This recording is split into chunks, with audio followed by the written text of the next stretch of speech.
My husband hit me and I stayed quiet.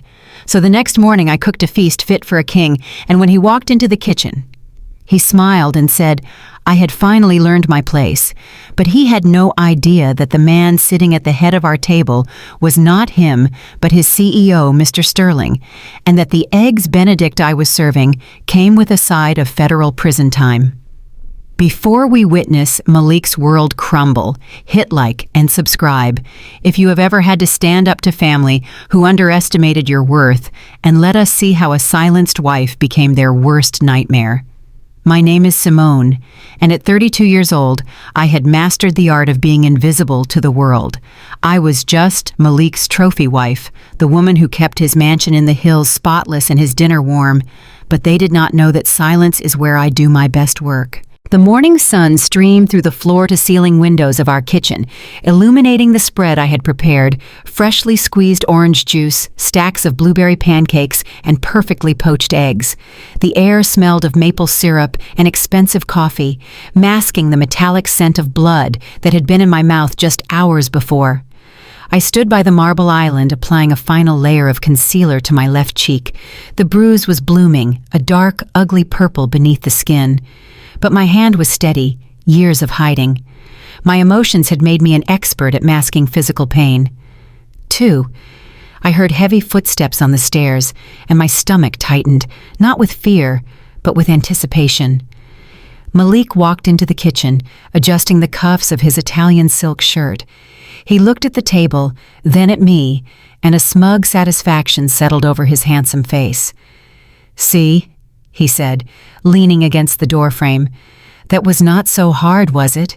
It is amazing how quickly you learn to be a good wife when you are properly motivated. It turns out a heavy hand is all you needed to remember your duties." I did not respond. I simply poured his coffee exactly the way he liked it, black with 2 sugars. He walked over and gripped my chin, turning my face to inspect his handiwork. I flinched internally but forced myself to stand like a statue. The makeup held, he could not see the mark, but we both knew it was there. He chuckled, a low, cruel sound, and moved to take his seat at the head of the table. But he stopped dead in his tracks. His coffee cup rattled in its saucer as his eyes bulged in disbelief. The smugness evaporated, replaced by a pale wash of pure terror. Sitting at the head of the table reading the Wall Street Journal and sipping from Malik's favorite mug was not a ghost.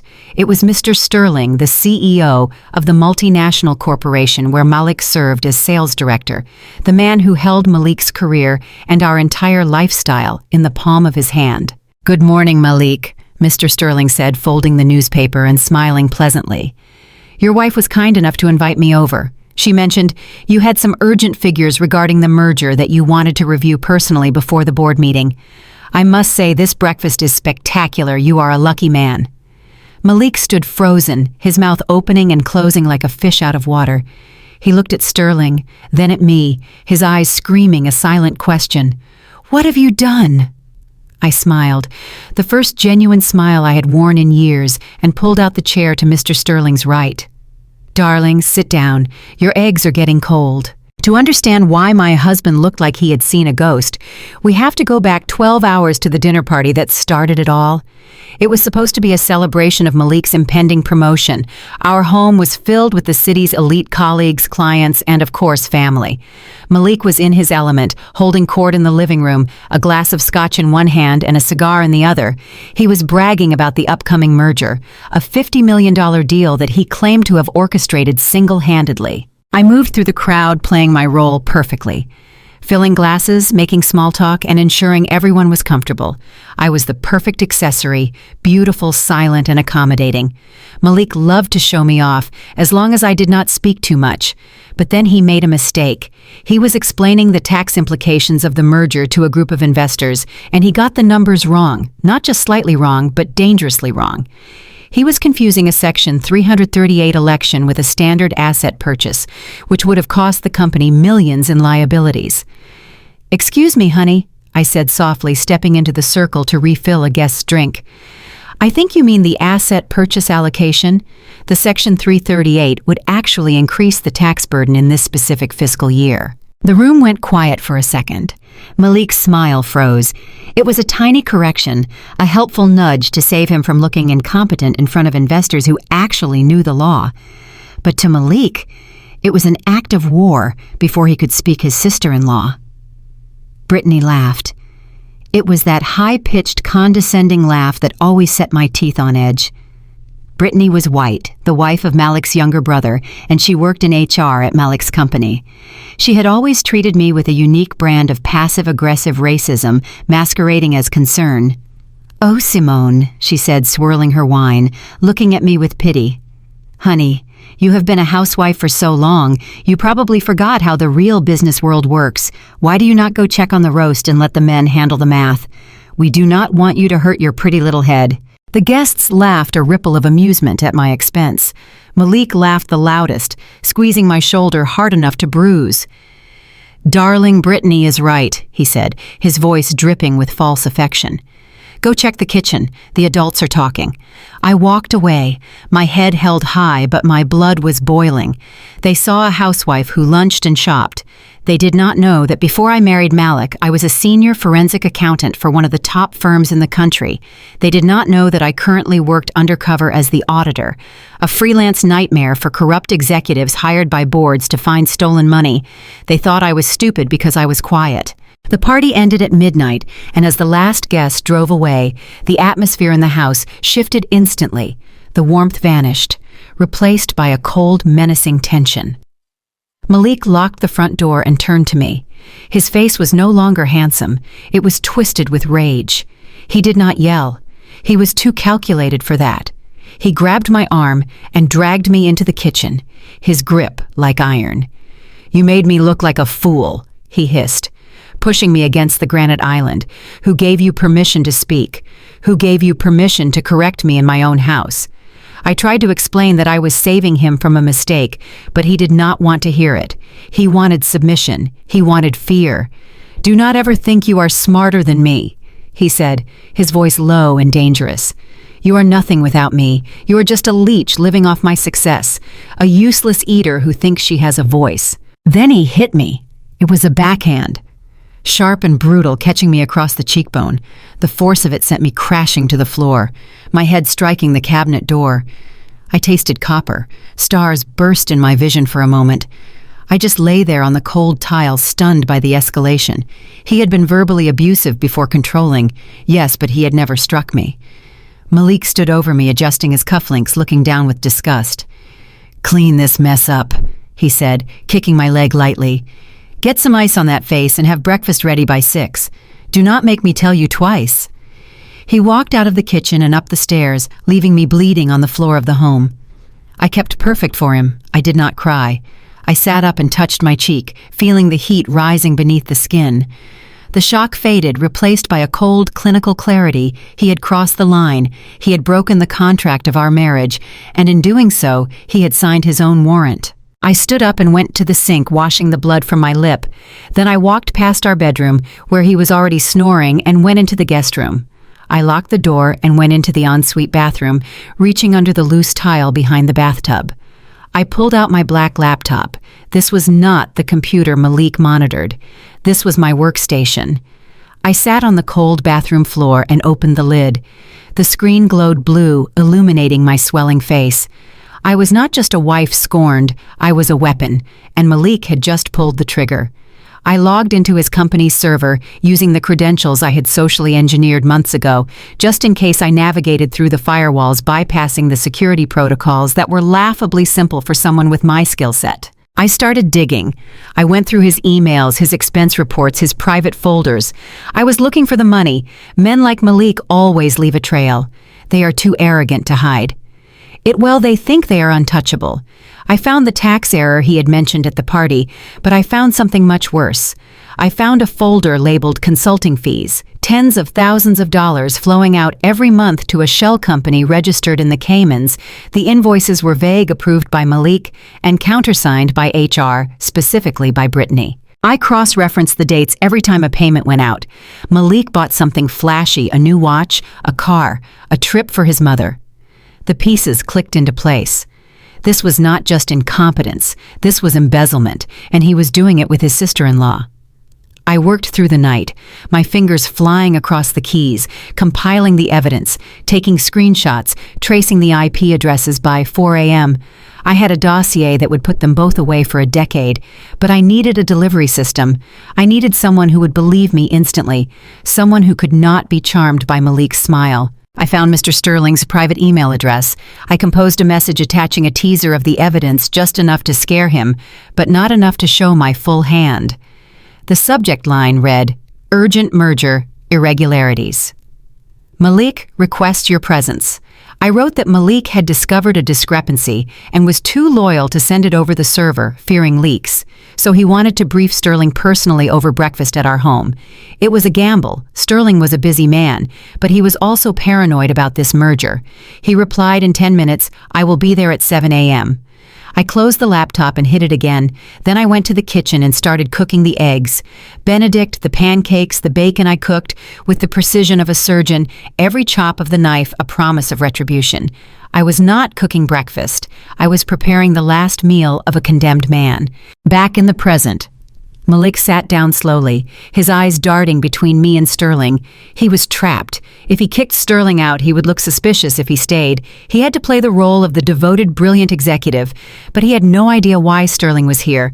He had no documents, no presentation. So Malik Sterling said, cutting into his eggs, "Your wife says you found something regarding the merger tax liability, something about the asset allocation." Malik choked on his coffee. He looked at me and I smiled sweetly, reaching out to pat his hand, the same hand that had struck me hours ago. "Oh, honey, do not be modest," I said, my voice dripping with adoration. "Tell him how you stayed up until 2 a.m. worrying about the consulting fees in the ledger. Tell him how you were concerned that the payments to that Cayman account might look improper to the auditors if they dug too deep." The color drained from Malik's face so completely he looked like a corpse. The consulting fees were his secret, his retirement plan. I had just laid it on the table between the orange juice and the toast. Sterling stopped chewing. He put his fork down slowly. The atmosphere in the room shifted from pleasant to predatory. "Consulting fees," he asked, his voice dropping an octave. "I was not aware we were using external consultants for this merger. Which account are you referring to, Malik?" Malik stammered, sweat beading on his forehead. It is just a preliminary concern, sir. Nothing concrete. I just wanted to be extra careful. You know how thorough I am." I jumped in, helpful as ever. "Oh, but darling, you were so specific last night. You said Brittany in HR had helped you set it up to streamline the process. Surely you remember." I had dropped the second bomb. Malik looked like he was about to vomit. He glared at me, a look of pure hatred that promised violence the moment Sterling left, but he could do nothing. He was paralyzed. Sterling wiped his mouth with a linen napkin, his eyes cold and calculating as they bored into Malik. "Interesting," he said, standing up. "I think I will have my internal audit team look into those specific ledgers this morning just to be safe. Thank you for bringing this to my attention, Malik, and thank you, Simone, for the wonderful meal." Sterling walked to the door, and Malik scrambled to follow him, trying to salvage the situation, trying to explain away the grenade I had just tossed into his lap. I stayed at the table sipping my coffee, listening to the front door close.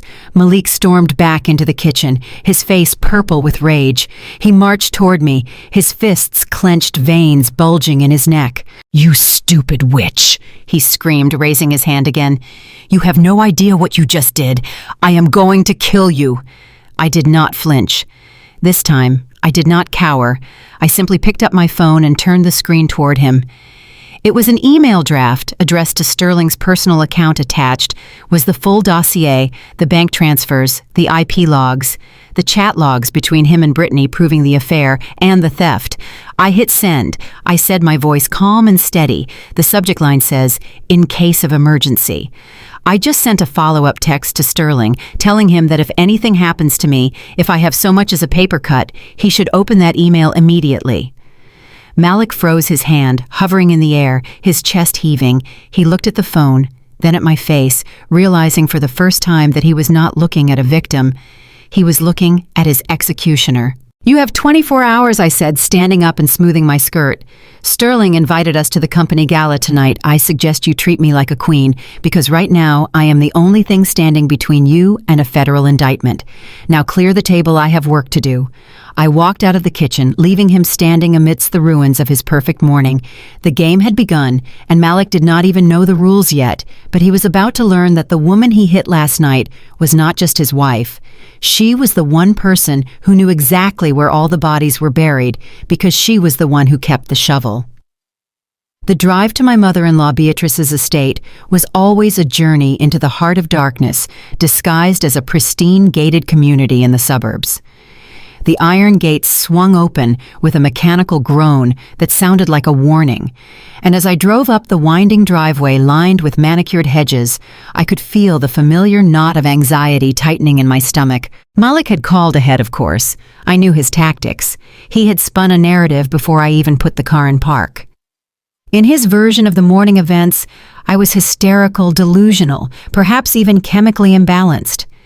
He would have told her that I embarrassed him in front of Mr. Sterling with wild accusations born from a fever dream. I parked my modest sedan between Beatrice's vintage Jaguar and a sleek red convertible that screamed Brittany. My hands gripped the steering wheel for a moment longer than necessary. I looked at my reflection in the rearview mirror.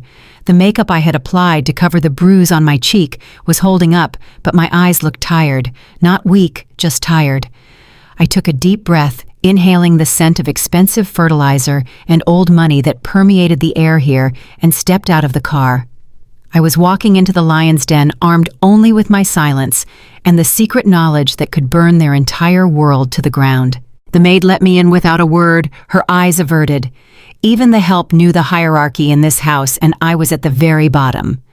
I was led to the sunroom where Beatrice held court.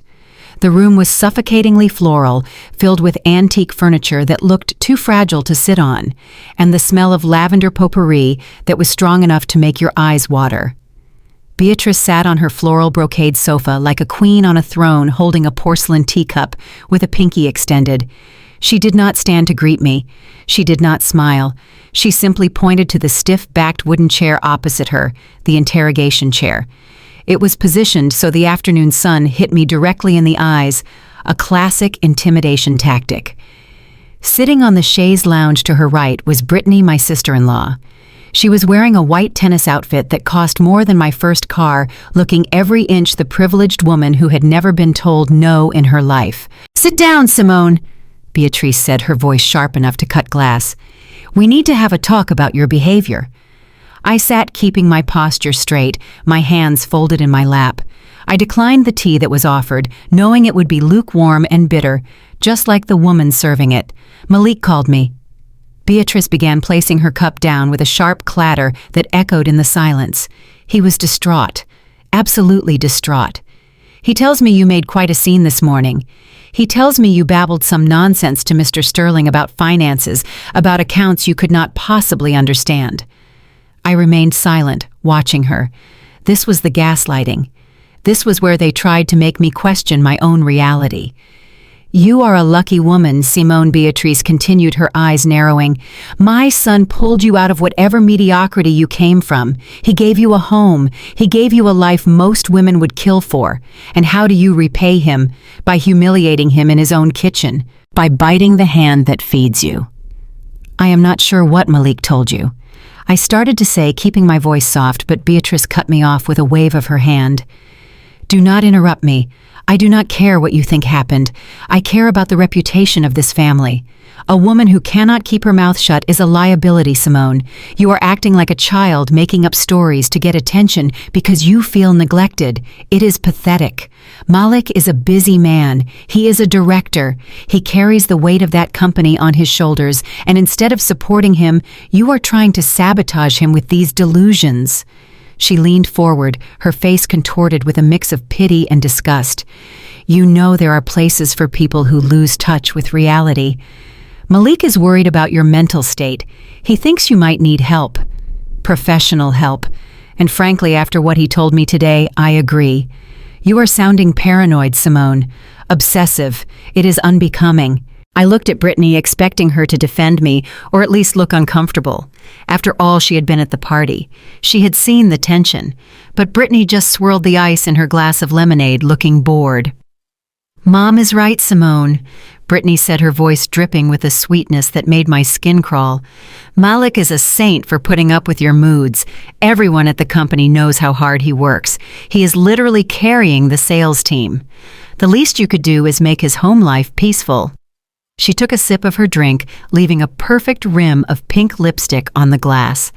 And honestly, this whole thing about the finances, Brittany laughed, a light tinkling sound that was meant to be dismissive. "It is embarrassing. You have never worked a corporate day in your life. You do not understand how complex these mergers are. You probably heard a term you did not understand and let your imagination run wild. It is cute in a way, like a child trying to help do taxes." The insult was precise, calculated to make me feel small and uneducated. They relied on the assumption that I was just a housewife, that my world ended at the grocery store and the dry cleaners. They had no idea that I held a master's degree in forensic accounting, or that I had spent the last decade unraveling financial crimes far more sophisticated than their clumsy theft. I bit the inside of my cheek, tasting blood again, grounding myself. Let them talk. The more they talked, the more they revealed. "I am sorry if I caused any stress," I said, lowering my eyes, feigning submission. "I just wanted to help." "Help?" Beatrice scoffed. "You want to help, then learn your place. Your job is to look good, to keep the house clean, and to support your husband. Not to play detective, not to speak out of turn. You are damaging his career. Do you know what happens to wives who damage their husband's career, Simone? They get replaced." Brittany sat up straighter, sensing an opening to deliver the final blow. She looked me up and down, her eyes lingering on my dress, which was a season old and slightly frayed at the hem. I saw the judgment in her eyes, the assessment of my worth based on the fabric covering my body. "You know, Simone," Brittany said, leaning in as if sharing a secret between friends, "we were actually talking about you in the HR department yesterday. Malik is so worried about you having nothing to do all day. He thinks idleness is making you imagine things." She paused, waiting for me to ask, but I stayed silent, forcing her to continue. "We have an opening," Brittany said, her smile widening to reveal perfect whitened teeth. "It is entry-level, of course, given your lack of experience, but the janitorial staff is looking for a shift supervisor. It is honest work, Simone. You would be cleaning up after the executives, emptying bins, scrubbing floors. I think it would be good for you. It would keep you busy, and maybe, just maybe, it would teach you to appreciate what Malik provides for you." The room went deadly silent. The insult hung in the air, heavy and suffocating. She was suggesting that the woman sitting across from her, the woman who had uncovered their embezzlement scheme, was best suited to scrub their toilets. Beatrice nodded in agreement, taking another sip of tea. "That is a generous offer, Brittany. Very generous. You should take it, Simone. It might teach you some humility. It fits you better than playing the lady of the manor. You were never quite cut out for this life, were you, dear?" I looked at Brittany, really looked at her. I saw the arrogance, the entitlement, the way she believed she was untouchable because of her skin color and her connection to the family. But beneath that, I saw something else. I saw the expensive jewelry, the designer bag at her feet, the brand new convertible outside. Brittany worked in HR, human resources. My mind raced back to the files I had decrypted the night before. The consulting fees, the ghost employees, the money was being siphoned out through payroll and external contractor fees. Malik approved the sales commissions, but HR had to process the new hires. HR had to input the bank details. HR had to verify the identities of the contractors. Malik could not do it alone. He needed someone on the inside of the administrative system, someone who could bypass the background checks, someone who could approve the fake consulting contracts. It was Brittany. The realization hit me like a physical blow, but I kept my face impassive. Malik and Brittany. It was not just an affair. It was a criminal conspiracy. They were partners in theft. The way she looked at me with such disdain, it wasn't just racism, though, that was certainly there. It was the arrogance of a thief who thinks the victim is too stupid to notice their pockets are being picked. She was recruiting ghost employees to steal millions, and now she was mocking me by offering me a job cleaning the building she was robbing. "I thank you for the offer, Brittany," I said, my voice steady, devoid of the anger that was raging inside me. "I will certainly think about it. It sounds like a position where one could see a lot of interesting things." Brittany laughed again, oblivious to the double meaning. "Oh, you would be invisible, Simone. Just the way you are now. Nobody looks at the cleaning lady. Invisible." She was right. I was invisible to them, and that was my greatest superpower. Beatrice stood up, signaling that the audience was over. "Go home, Simone. Apologize to my son. Cook him a nice dinner. And for God's sake, stop this nonsense about the finances. If I hear one more word about you bothering Mr. Sterling, I will personally ensure you leave this marriage with nothing but the clothes on your back. Do you understand me?" I stood up, smoothing my skirt. "I understand perfectly, Beatrice. Thank you for the tea. And Brittany, thank you for the job tip. You have given me a lot to think about." I walked out of the sunroom feeling their eyes boring into my back. I could hear them snickering as I left Brittany making a comment about how I probably wouldn't even pass the background check for the janitor position. I walked to my car, the gravel crunching under my sensible heels. My hands were shaking not from fear, but from adrenaline. They thought they had broken me. They thought they had put me in my place. I sat in the driver's seat and locked the doors. I looked back at the house, the imposing brick facade that hid so much rot. Brittany was the key. She was the HR link. If I could get into her system, I could find the ghost employees. I could trace the payments directly to her. I started the engine. They wanted me to be a janitor. They wanted me to clean up their mess. Fine, I would clean it up. I would scrub their company so clean that when I was done, there wouldn't be a speck of corruption left. I pulled out of the driveway, leaving the iron gates behind me. The sun was setting, casting long shadows across the road. I had work to do. I needed to get into Brittany's files. I needed to prove the connection, and I knew exactly how to do it. Malik had cut off my money hoping to starve me into submission. But he forgot that information was currency, and I was about to become the richest woman in the world. As I drove back to the cold, empty house that Malik called a home, I let a small smile play on my lips. Brittany thought she was hiring a janitor. She had no idea she had just auditioned the executioner. The fluorescent lights of the pharmacy hummed with a low headache-inducing buzz that seemed to vibrate directly against the throbbing bruise on my cheek. I stood at the counter clutching a bottle of high-strength ibuprofen and a tube of arnica cream for the swelling. My head was pounding a rhythmic drumbeat of pain that had not ceased since Malik's backhand connected with my face the night before. Behind me, a line of impatience was forming: a mother with a crying baby, a construction worker covered in dust, and an elderly man sighing loudly. I just wanted to pay and leave. I just wanted the pain to stop. I slid my Platinum American Express card into the chip reader, the heavy metal card usually a symbol of the unlimited access Malik loved to flaunt. I waited for the familiar chirp of approval. Instead, a harsh mechanical buzz cut through the air. Declined. The word flashed in red letters on the small screen, aggressive and final. I stared at it, my heart skipping a beat. That was impossible. The limit on that card was $50,000 a month. I had not bought anything since the grocery run for the breakfast that ruined Malik's life. "I am sorry, Mrs. Vance," the pharmacist said, her voice lowered to a whisper of pity that felt worse than shouting. "It says do not honor. Would you like to try another card?" My hand trembled slightly as I reached into my purse and pulled out the Visa, the backup card, the one for household emergencies. I inserted it. Declined. I tried the debit card linked to the joint checking account. Declined. The line behind me shifted restlessly.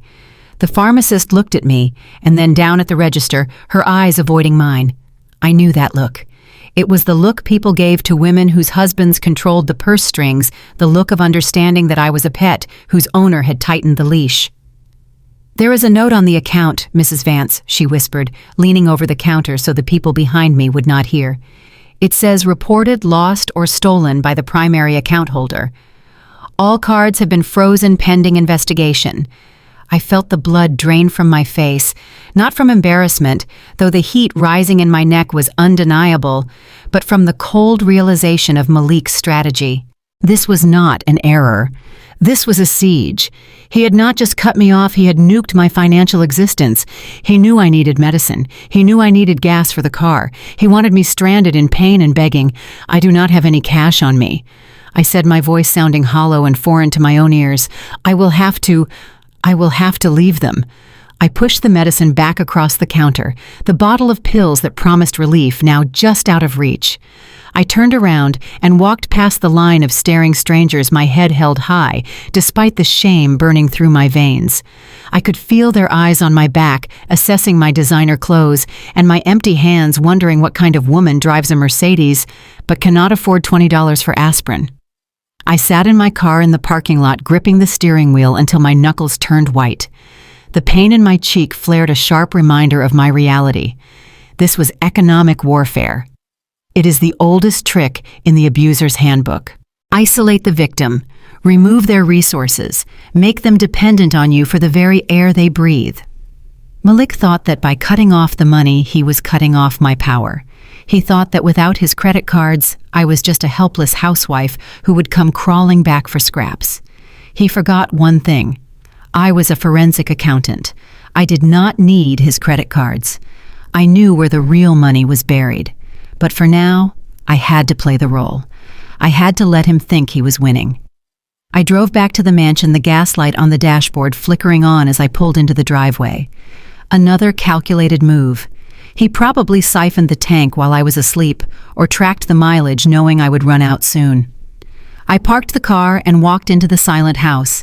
It felt huge and cold, a mausoleum built to the ego of a man who thought he was a god. I went to the kitchen and poured a glass of tap water, drinking it slowly, trying to calm the rage that was threatening to explode. I heard the garage door open, the heavy thud of his car door closing, the click of his dress shoes on the hardwood floor. Malik entered the kitchen. He looked impeccable in his tailored suit, his tie loosened just enough to look like a man who had worked hard all day. He did not look like a man who was under investigation. He looked like a king returning to his castle to discipline an unruly servant. He stopped in the doorway and looked at me. He looked at the empty counter where the medicine should have been. A slow, cruel smile spread across his face. "Rough day at the store?" he asked, his voice smooth and mocking. I turned to face him, keeping my expression blank. "My cards were declined, Malik. All of them. Even the debit card." He walked over to the refrigerator and took out a bottle of sparkling water, ignoring me for a moment, letting the silence stretch, letting my powerlessness hang in the air. He took a long drink, then turned to me, his eyes cold and dead. "Of course they were declined," he said, casually, as if discussing the weather. "I reported them stolen. I could not risk it, Simone. You have been acting so erratic lately, making up stories to Mr. Sterling, imagining crimes that do not exist. I was worried you might do something reckless with our money. Spend it on, I do not know, lawyers, or maybe a ticket to run away." He took a step closer, invading my personal space, forcing me to smell the expensive scotch on his breath. "I have to protect my assets," he whispered. "And since you are my wife, you are an asset too. A depreciating one, but an asset nonetheless." He reached into his pocket and pulled out a money clip. It was thick, filled with $100 bills, the kind of cash he carried to feel powerful. He peeled off a few bills, but not the big ones. He dug deeper, finding the smaller denominations, the tens, the fives. He crumpled them into a ball in his fist, and then with a flick of his wrist, he threw them at me. The bills did not hit me. They fluttered through the air, losing momentum and drifting to the floor, scattering across the pristine white tiles like trash. $50, maybe 60. "There is your allowance," he said, his voice dripping with contempt. "That should cover your essentials. Bread, milk, maybe some cheap aspirin for that face of yours if you learn to budget." He looked down at the money and then up at me, his eyes challenging me, daring me to scream, daring me to cry. "From now on, this is how it works," he said. "You want to eat, you come to me. You want gas for the car, you ask me nicely. You want clothes, you beg. You have no accounts. You have no access. You are a ghost in this financial system, Simone. You exist because I pay for you to exist." He stepped back, crossing his arms, waiting for the breakdown. He wanted the tears. He wanted the hysteria. He wanted me to drop to my knees and plead for my life, to promise I would stop the investigation, to promise I would tell Sterling it was all a lie. I looked at the money on the floor. It was humiliating. It was dehumanizing. It was exactly what he wanted it to be. But as I looked at those crumpled bills, I did not feel the shame he wanted me to feel. I felt clarity. He had just confirmed everything. A man who is innocent does not cut off his wife's access to groceries. A man who has nothing to hide does not panic and lock down the accounts. He was terrified. He was trying to strangle me because he knew my hands were already around his throat. I took a breath and slowly, gracefully bent down. I did not scramble. I did not rush. I moved with the elegance of a dancer. I picked up a $10 bill, then a 20, then the 5s. I smoothed each one out, flattening the creases he had made, aligning them perfectly in my hand. I stood up and looked him dead in the eye. I did not look angry. I did not look sad. I looked at him the way a scientist looks at a specimen in a jar. "Thank you, Malik," I said, my voice soft, cool, and utterly devoid of fear. The silence that followed was deafening. Malik's smile faltered, his brow furrowed. He took a half step back, his body reacting instinctively to a threat his mind had not yet processed. He expected resistance. He expected a fight. He expected me to throw the money back in his face so he could hit me again for being ungrateful. But I accepted it, and in that acceptance there was a terrifying control. "Why aren't you crying?" He whispered the question, slipping out before he could stop it. "Because you are right, Malik," I said, tucking the money into the pocket of my apron. "I need to learn to budget. I need to be smarter with my resources. This will help me prioritize what is truly important." I smiled. It was a cold smile. It did not reach my eyes. "Thank you for the lesson," I said. A shiver visibly ran through him. He looked at my face, really looked at it, and for the first time he realized that the bruise on my cheek was not a mark of shame. It was war paint. He turned around and stormed out of the kitchen, retreating to his study, slamming the door behind him. He needed a drink. He needed to feel in control again. I stood alone in the kitchen, touching the money in my pocket. $50. It was not enough for groceries. It was not enough for gas. But it was enough to buy a burner phone from the convenience store down the street. And with a burner phone, I could execute the final phase of my plan. I could activate the remote access to the offshore accounts I had located last night. I could contact the forensic unit directly without going through the home Wi-Fi. He thought he had taken my money.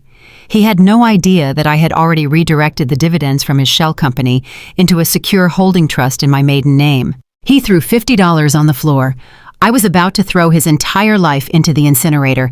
I walked to the pantry and pulled out a can of soup for dinner. I would eat. I would sustain myself.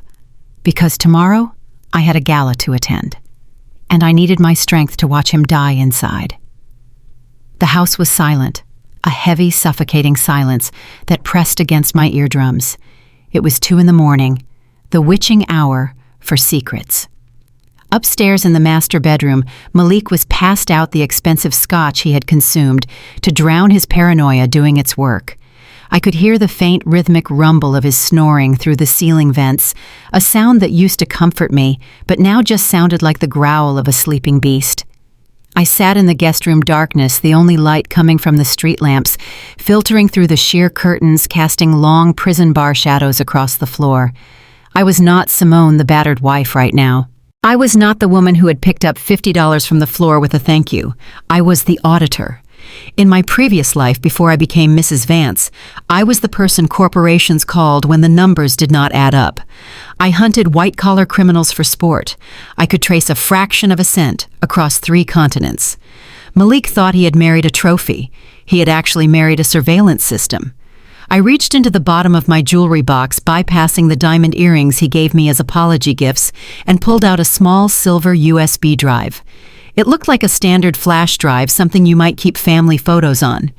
In reality, it contained a military-grade keylogger and a packet of decryption software I had written myself during the long, lonely nights of our marriage. I slipped out of the room, my bare feet making no sound on the plush carpet. I moved like a ghost through the hallway. The door to Malik's home office was closed. I turned the handle slowly, praying the hinges had been oiled recently. They had. The door swung open silently, revealing the sanctuary where Malik played master of the universe. The room smelled of stale cigar smoke and leather. His mahogany desk was a fortress of clutter papers stacked in chaotic piles, a half-empty tumbler of whiskey sitting on a coaster. I sat in his leather chair, the leather cold against my skin through my thin silk robe. I woke his computer. The screen flared to life, blindingly bright in the darkness, demanding a password. Malik was arrogant, but he was not entirely stupid. He changed his passwords frequently, but he was also a creature of habit and ego. I tried the date of his first big promotion. Incorrect. I tried his mother's birthday. Incorrect. I paused, thinking like him. What did Malik love most in the world? Himself. And money. I typed in the ticker symbol of his company, followed by the target stock price he was always bragging about achieving. Access granted. The desktop icons appeared, and I let out a breath I did not know I was holding. I inserted the USB drive. The software executed silently, running in the background, a digital parasite latching onto his system. While it worked to clone his hard drive, I began my manual search. I did not go to his work email. That would be monitored by corporate IT. I went to the hidden partition on his drive, the one he thought I did not know existed. I had seen him minimize a window too quickly once a few months ago. I knew he kept a separate encrypted email client for what he called side hustles. The encryption was standard consumer grade. It took my software less than 3 minutes to crack it. When the inbox opened, I expected to find gambling debts, maybe some shady stock tips. I was prepared for financial infidelity. I was not prepared for the first folder labeled simply B. I clicked it open. Hundreds of emails. The sender was Brittany. I opened the first one, dated 3 months ago. It was a photo. Explicit. Graphic. Taken in what was clearly the supply closet of the HR department at the office. The timestamp was 10:15 a.m. A Tuesday. While I was at home organizing his closet, Brittany was sending him nudes from down the hall. I scrolled down, feeling a nausea that had nothing to do with jealousy and everything to do with disgust. The text exchanges were worse than the photos. They were cruel. "She is so pathetic," one email from Brittany read. "She actually thinks you like her cooking. I saw her at the company picnic wearing that dress from last season. She looks like she is trying so hard. When are you going to leave her, Malik?" Malik's reply was short. "As soon as we hit the target number. I need her to play the role a little longer. She is good camouflage. No one suspects a boring man with a boring wife." Boring. Camouflage. I stared at the words, letting them sear into my memory.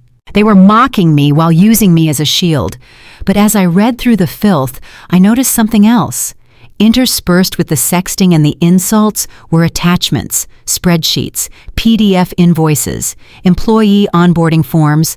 My auditor brain took over, pushing the hurt wife aside.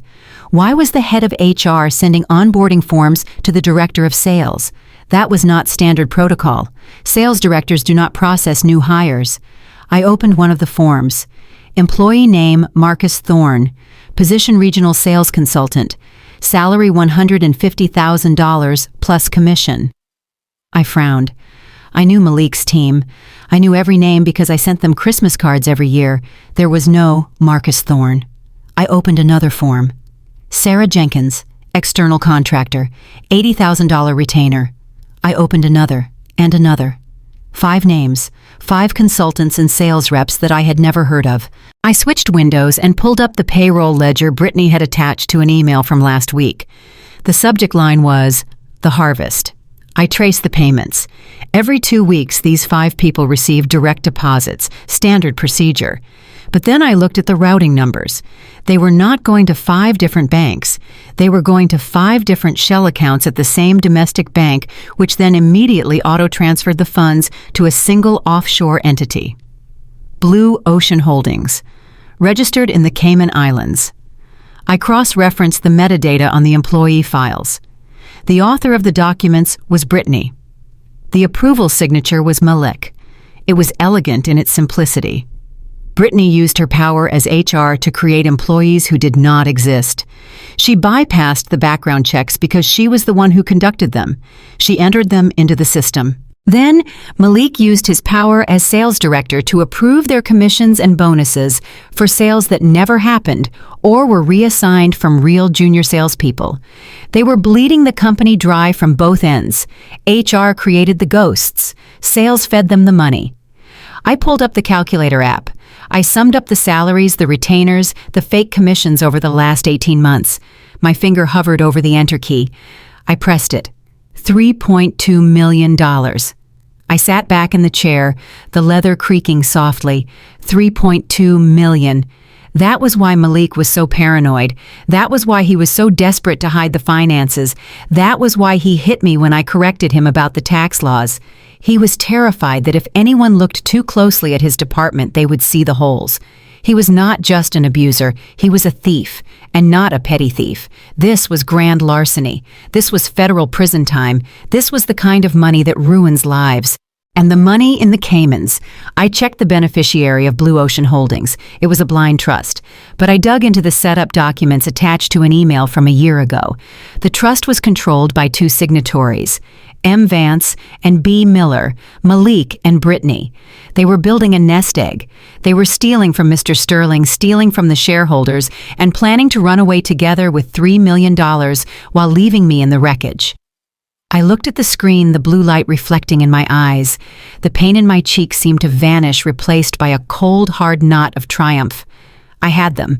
I did not just have them for adultery, which in our state would only get me a quick divorce. I had them for corporate fraud. I had them for embezzlement. I had them for conspiracy. I inserted a second USB drive. I copied everything: the emails, the photos, the ledgers, the bank transfer confirmations. I downloaded the entire history of their crime. I heard a floorboard creak upstairs. I froze my hand, hovering over the mouse. I waited, my heart hammering against my ribs like a trapped bird. Silence. Just the house settling. I ejected the drives.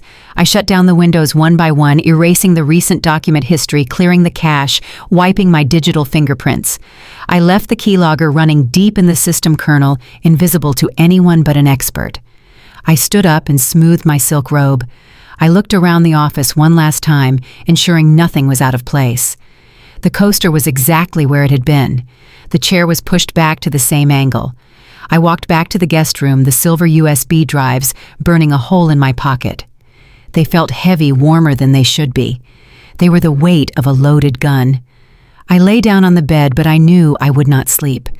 I stared at the ceiling, tracing the patterns of the shadows. Malik thought he was the hunter. He thought he had trapped me in a cage of poverty and violence. He thought that by taking my credit cards, he had taken my power. He was wrong. He had just handed me the keys to his destruction. Tomorrow was the gala. Brittany would be there wearing a dress bought with stolen money, clinging to my husband, with hands that had forged documents. They would laugh at me. They would toast to their success. Let them laugh. Let them drink their expensive champagne. Because I knew something they didn't. I knew that the money in the Caymans was gone. I had not just looked at the accounts. In the final seconds before I logged off, I had triggered a little piece of code I wrote years ago, a dormant command. As soon as the banks opened in the morning, that $3.2 million would be flagged for suspicious activity and frozen by the international banking regulators. I had used Malik's own IP address to trigger the alert. They were not just going to prison, they were going to be broke. I closed my eyes, and for the first time in a long time I smiled. It was a terrifying smile in the darkness. "Good night, Malik," I whispered to the empty room. "Enjoy your sleep. It is the last peaceful night you will ever have." The dress lay on the bed like a discarded rag, a navy blue sheath from a department store sale rack 5 years ago. It was the dress I wore to my grandmother's funeral. It was modest, dull, and completely lacking in joy. Malik stood by the closet adjusting the silk tie of his $5,000 Tom Ford tuxedo, looking at me with cold calculation. "You are wearing that," he stated. It was not a question. I touched the fabric. It was stiff polyester beginning to pill under the arms. "Malik," I said, keeping my voice level. "This is the annual gala. The theme is Gilded Age. Everyone will be in gowns. I will look like I am going to a parent-teacher conference." "Exactly," Malik said, turning to check his profile in the full-length mirror. "That is the point, Simone. We are under scrutiny. With Sterling looking into the accounts, we need to project an image of fiscal responsibility. I want people to look at you and see humility. I want them to see a wife who is thrifty and sensible, not a woman who burns through money. It makes me look honest." He walked over and picked up the dress, shoving it into my chest. "Put it on, and do not put on any of that expensive jewelry. Wear the pearls my mother gave you, the small ones." I looked at him standing there in his bespoke suit, smelling of oud wood and arrogance. He was going to a ball dressed like a king, while demanding his wife dress like a pauper to cover his crimes. The hypocrisy was so thick I could taste it. He wanted to use my body as a billboard for his fake integrity. I did not argue. I stripped off my robe and stepped into the dress. It was tight. I had gained a little weight in 5 years, the kind of weight that comes from stress and cortisol. The fabric strained across my hips. I reached back trying to pull up the zipper, but it stuck halfway. "Help me," I whispered, hating the word. Malik sighed, a sound of pure annoyance. He walked behind me and gripped the zipper. He did not be gentle. He yanked it up, forcing the teeth together, pinching my skin. I gasped, but he just pushed me forward toward the mirror. "Suck it in," he said. "You have let yourself go, Simone. Maybe if you spent less time cooking and more time at the gym, you would fit into your clothes." I looked at our reflection. He looked like a movie star. I looked like his poor relation. The dress flattened my chest and dug into my waist. The navy blue drained the color from my face, making the makeup over my bruise look cakey and obvious. I looked tired. I looked defeated. "Perfect," Malik said, adjusting his cuffs. "You look exactly like the supportive, modest wife of a man with nothing to hide. Let's go." The drive to the downtown hotel where the gala was being held was silent. Malik drove the Mercedes with aggressive speed, weaving through traffic while I stared out the window, clutching my old purse. He did not know that inside that purse was not just my lipstick and wallet, but the key to my escape.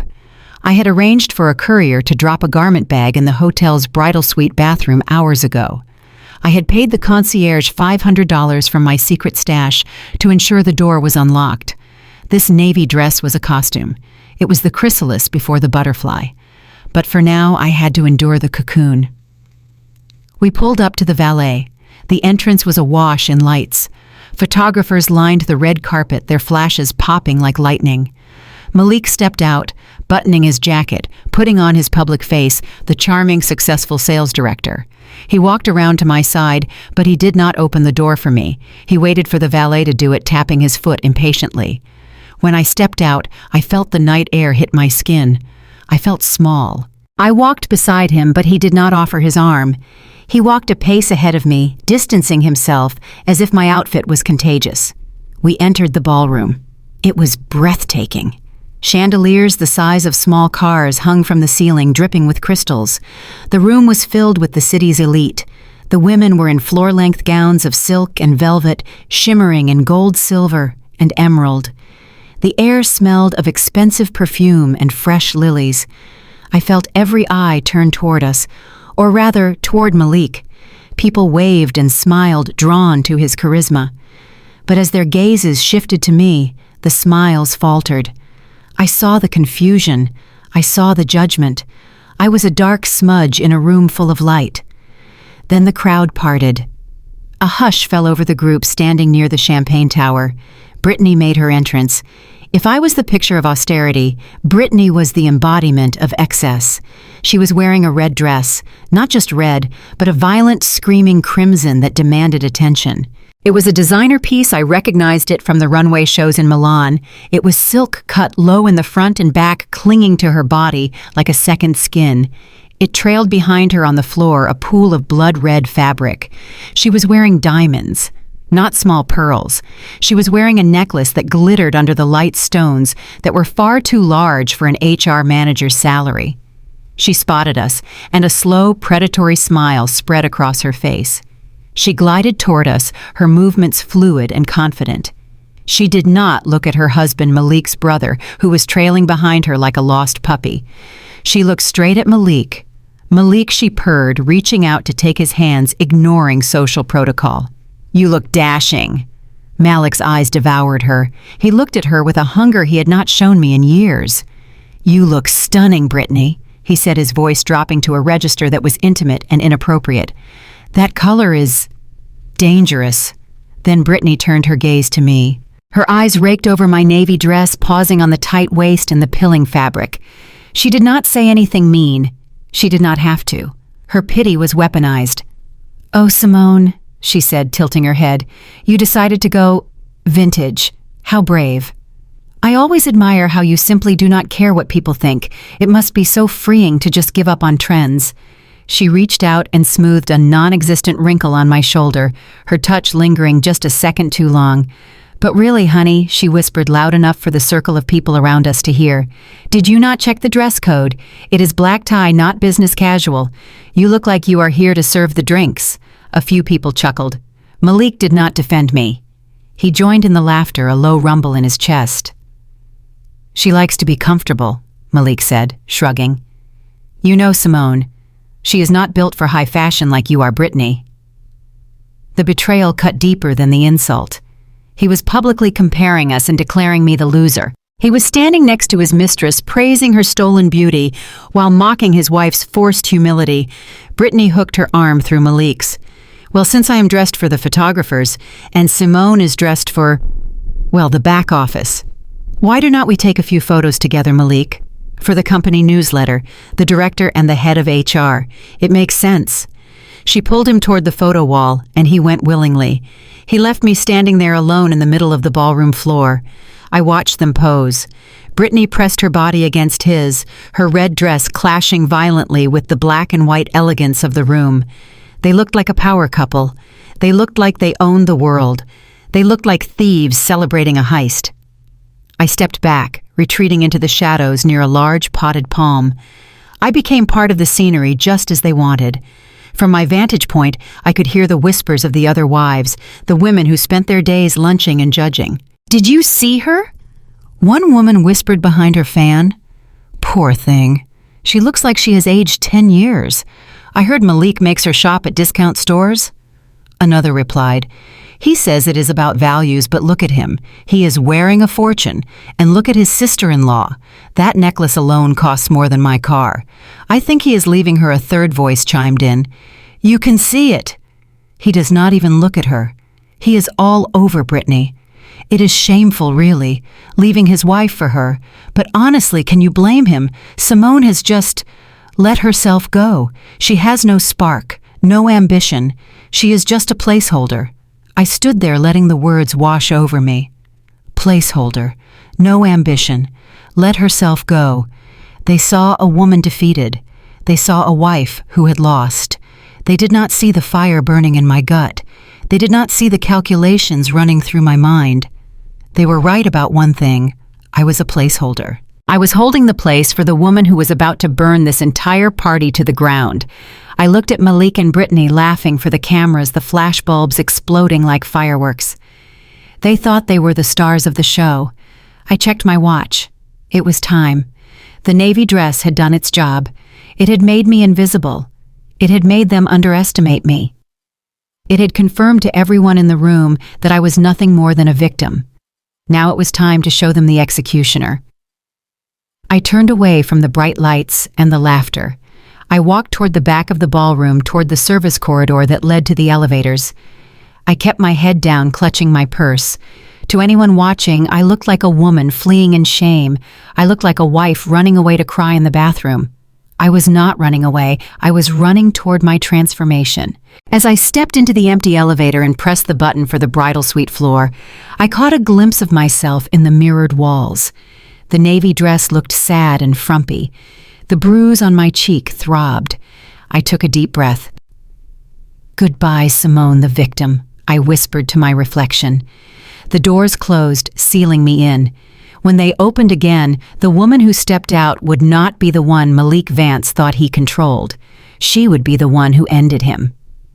I stood in the shadow of a decorative column holding a glass of sparkling water, because champagne felt too celebratory for a woman attending her own funeral. The ballroom was a swirling kaleidoscope of wealth and pretension. From my vantage point, I watched Malik working the room. He was magnetic. He laughed at the right jokes, touched elbows with the right investors, and every few minutes his eyes would drift back to Brittany. She was his orbit. I was just the debris floating in the distance. Then I saw her separate from the group. Brittany handed her empty flute to a passing waiter and plucked a fresh glass of red wine from his tray. A heavy Cabernet, dark and staining. She turned and locked eyes with me across the dance floor. There was no stumble in her step then. She moved with the predatory grace of a shark smelling blood in the water. She walked straight toward me, cutting through the crowd. I stiffened, bracing myself for another verbal assault. I expected a comment about my hair or a passive-aggressive question about my unemployment. I did not expect the physical attack. As she reached the edge of the carpet where the marble flooring began, she lunged. It was a performance worthy of an Academy Award. Her heel caught on nothing. She gasped a theatrical sound that drew eyes toward us. Her arms swung out in a wide arc. The liquid hit me before I could move.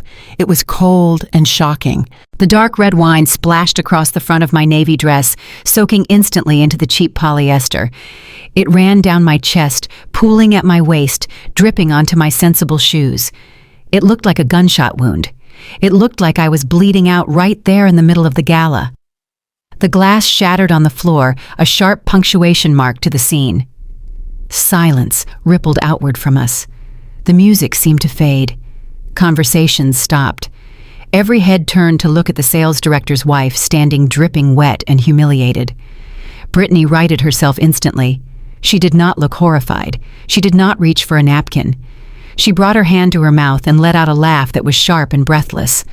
"Oh my God," she shrieked, her voice carrying to the rafters. "I am so clumsy. I am so sorry, Simone."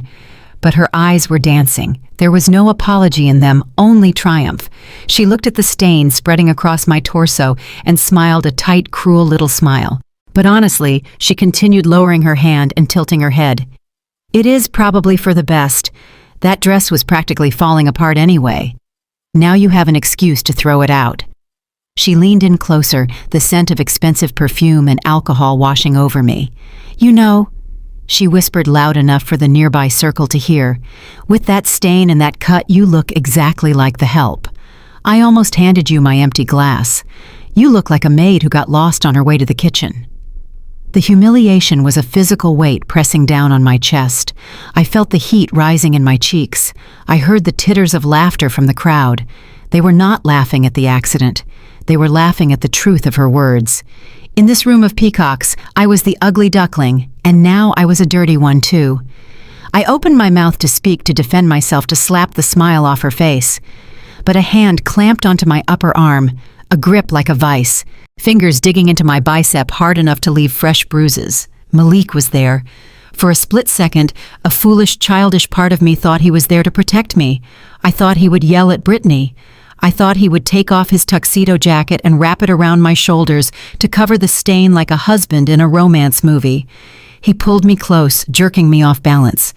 His face was composed a mask of concern for the onlookers, but his eyes were black pits of rage.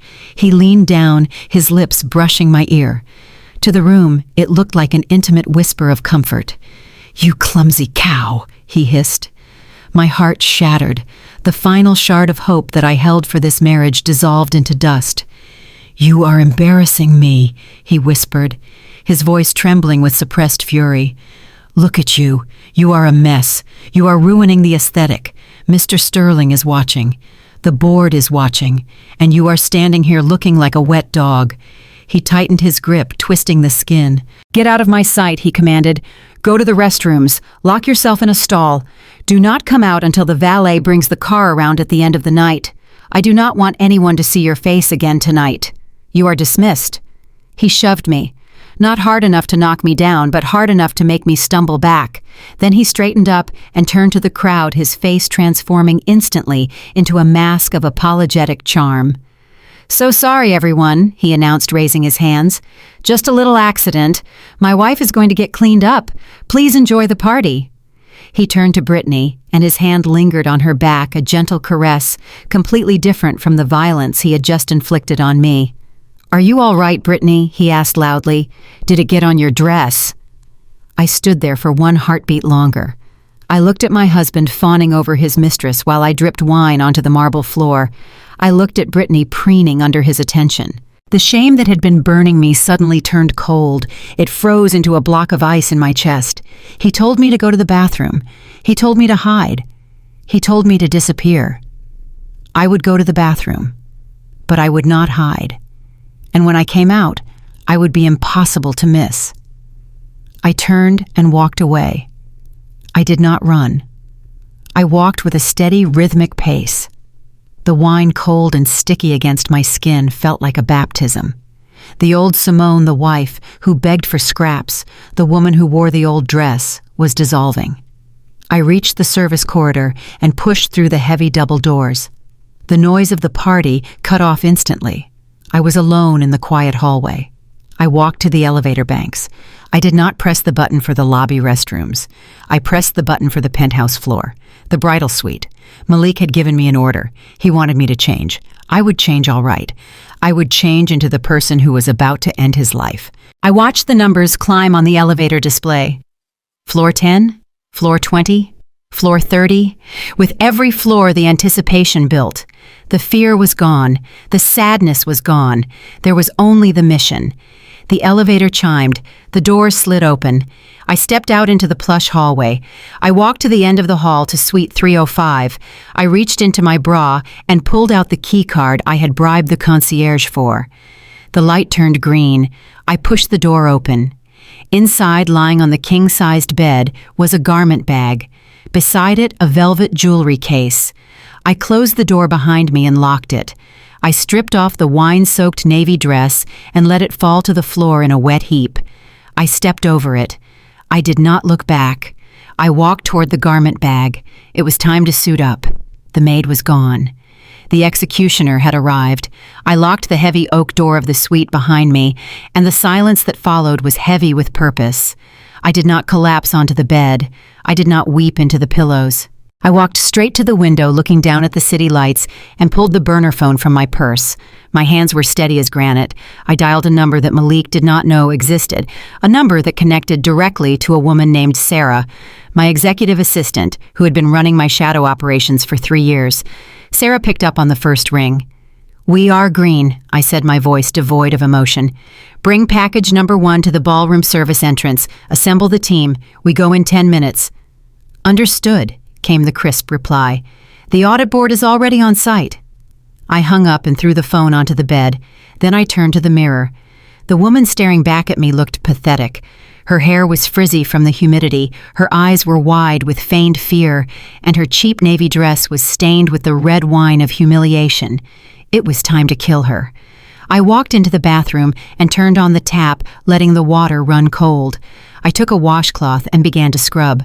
I did not scrub away the wine. I scrubbed away the mask. I wiped away the layers of heavy concealer I had applied that morning, the foundation that Malik had demanded I wear to hide his sins. As the makeup dissolved, the truth emerged. The bruise on my cheek was a dark, violent purple blooming across the bone like a thunderhead. It was ugly, but it was real. I looked at it and decided not to cover it again. Tonight it was not a mark of shame. It was an accusation. It was war paint. I applied a sharp, winged eyeliner and a coat of blood-red lipstick that matched the violence of the night. I slicked my hair back into a severe, tight bun, exposing the entirety of my face, the bruise and the beauty existing side by side. Then I opened the garment bag. Malik had forced me into a polyester dress that cost $40. He wanted me to look small. He wanted me to fade into the background. I pulled out the replacement. It was a bespoke tuxedo. Not a man's suit, but a woman's power armor cut from the finest Italian wool, white as a glacier. It had been tailored to my measurements down to the millimeter. I stepped into the trousers, and they draped perfectly, elongating my legs. I buttoned the waistcoat, which hugged my frame like a second skin. Finally, I slipped on the jacket. The silk lapels caught the light. I looked in the mirror. I did not look like a housewife. I looked like a CEO. I looked like a predator. I reached for the velvet box on the vanity. Malik had told me to wear the small pearls, the modest jewelry of a submissive wife. I opened the box and the room seemed to brighten. Inside was a diamond choker and matching drop earrings. These were not gifts from my husband. These were assets I had purchased myself after closing a massive forensic audit case for a tech giant 2 years ago. They were heavy cold and unapologetically expensive. I clasped the diamonds around my throat right over my pulse point. They glittered like shards of ice. I took one last look at the stained navy dress crumpled on the floor. It looked like a shed skin. I grabbed my clutch and walked out of the suite. I did not take the guest elevator. I took the service elevator down to the kitchen level where the real work happened. When the doors opened, Sarah was waiting. She was holding a tablet and looking fierce. Behind her stood 6 men and women in dark suits. They were not waiters. They were the Economic Security Team and the Audit Control Board. They carried briefcases, not trays. They were the people who put corrupt executives in handcuffs. "Ready?" Sarah asked, handing me a file folder. I took the folder. It contained the printouts of the Cayman accounts and the termination orders. "Let us go," I said. We moved as a unit, a phalanx of justice marching through the stainless steel corridors of the hotel kitchens. Cooks stopped chopping to watch us pass. Waiters pressed themselves against the walls to make way. We reached the double doors that led into the main ballroom. I could hear the murmur of the party inside, the clinking of glasses, the laughter of people who thought they were untouchable. I nodded to the security guard. He pushed the doors open. I did not sneak in. I did not hesitate. I walked into the light. The effect was instantaneous. The white tuxedo was a beacon in the sea of black ties and dark gowns. I strode onto the marble floor, my heels clicking a sharp, authoritative rhythm that cut through the ambient noise. My team fanned out behind me, silent and menacing. The conversation nearest to the doors died first. Then the silence spread like a wave rippling across the room as people turned to see what was happening. The music faltered and stopped. Within seconds, the massive ballroom was dead silent, save for the sound of my footsteps. I saw them. Malik and Brittany were near the center of the room. They were holding court, their champagne flutes raised in a toast. They were laughing at something, probably me. Probably the poor wet dog who had run away to hide. Malik's head turned as he sensed the shift in the room. His smile was still in place, a reflex of his charm. Then his eyes landed on me. The smile did not just fade, it shattered. He took in the white tuxedo, the diamonds blazing at my throat, and the dark bruise proudly displayed on my cheek. He looked at the grim-faced agent standing behind me. His brain could not process the image. This was not the wife he had sent to the bathroom. This was a stranger. Brittany turned to follow his gaze. Her mouth dropped open. Her glass tipped in her hand, spilling champagne onto the floor, but she did not notice. She looked at my clothes, then at her own gaudy red dress, and for the first time she looked cheap. I stopped 10 feet away from them. I did not say a word. I just stood there, letting them look at me, letting the fear take root in their chests. Then movement from the stage caught my eye. Mr. Sterling, the CEO. The man Malik had been trying to impress all night stepped down from the podium. He did not look at Malik. He did not look at Brittany. He walked straight toward me, parting the crowd like the Red Sea. He stopped in front of me and bowed his head slightly, a gesture of immense respect. "Good evening, Mr. Sterling," I said, my voice carrying in the silence. "Good evening, Simone," he replied, his voice warm and loud enough for everyone to hear. Or should I say, the auditor. A gasp went through the room. The auditor was a legend in financial circles, a ghost who hunted corruption. Malik's knees visibly buckled. Mr. Sterling reached out and took my hand, shaking it firmly. He turned his back on his sales director and smiled at me. "My internal team has reviewed the files you sent this morning," he announced. "The depth of the forensic analysis is extraordinary. You saved this corporation millions." He gestured to the room, to the stunned board members and the confused investors. "Ladies and gentlemen," Mr. Sterling boomed, "I would like to introduce you to the person who will be leading our external oversight committee starting tomorrow. Please welcome my new strategic partner." He gestured to me. Malik made a sound like a wounded animal. He took a step forward, his face gray. "Partner," he choked out. She is my wife. She is a housewife." Mr. Sterling turned slowly to look at Malik. His eyes were cold as ice. "She was your wife," Malik Sterling said. "Now she is the woman who just exposed your embezzlement ring." The room erupted into whispers. I looked at Malik. I saw the realization crashing down on him. The money, the job, the reputation.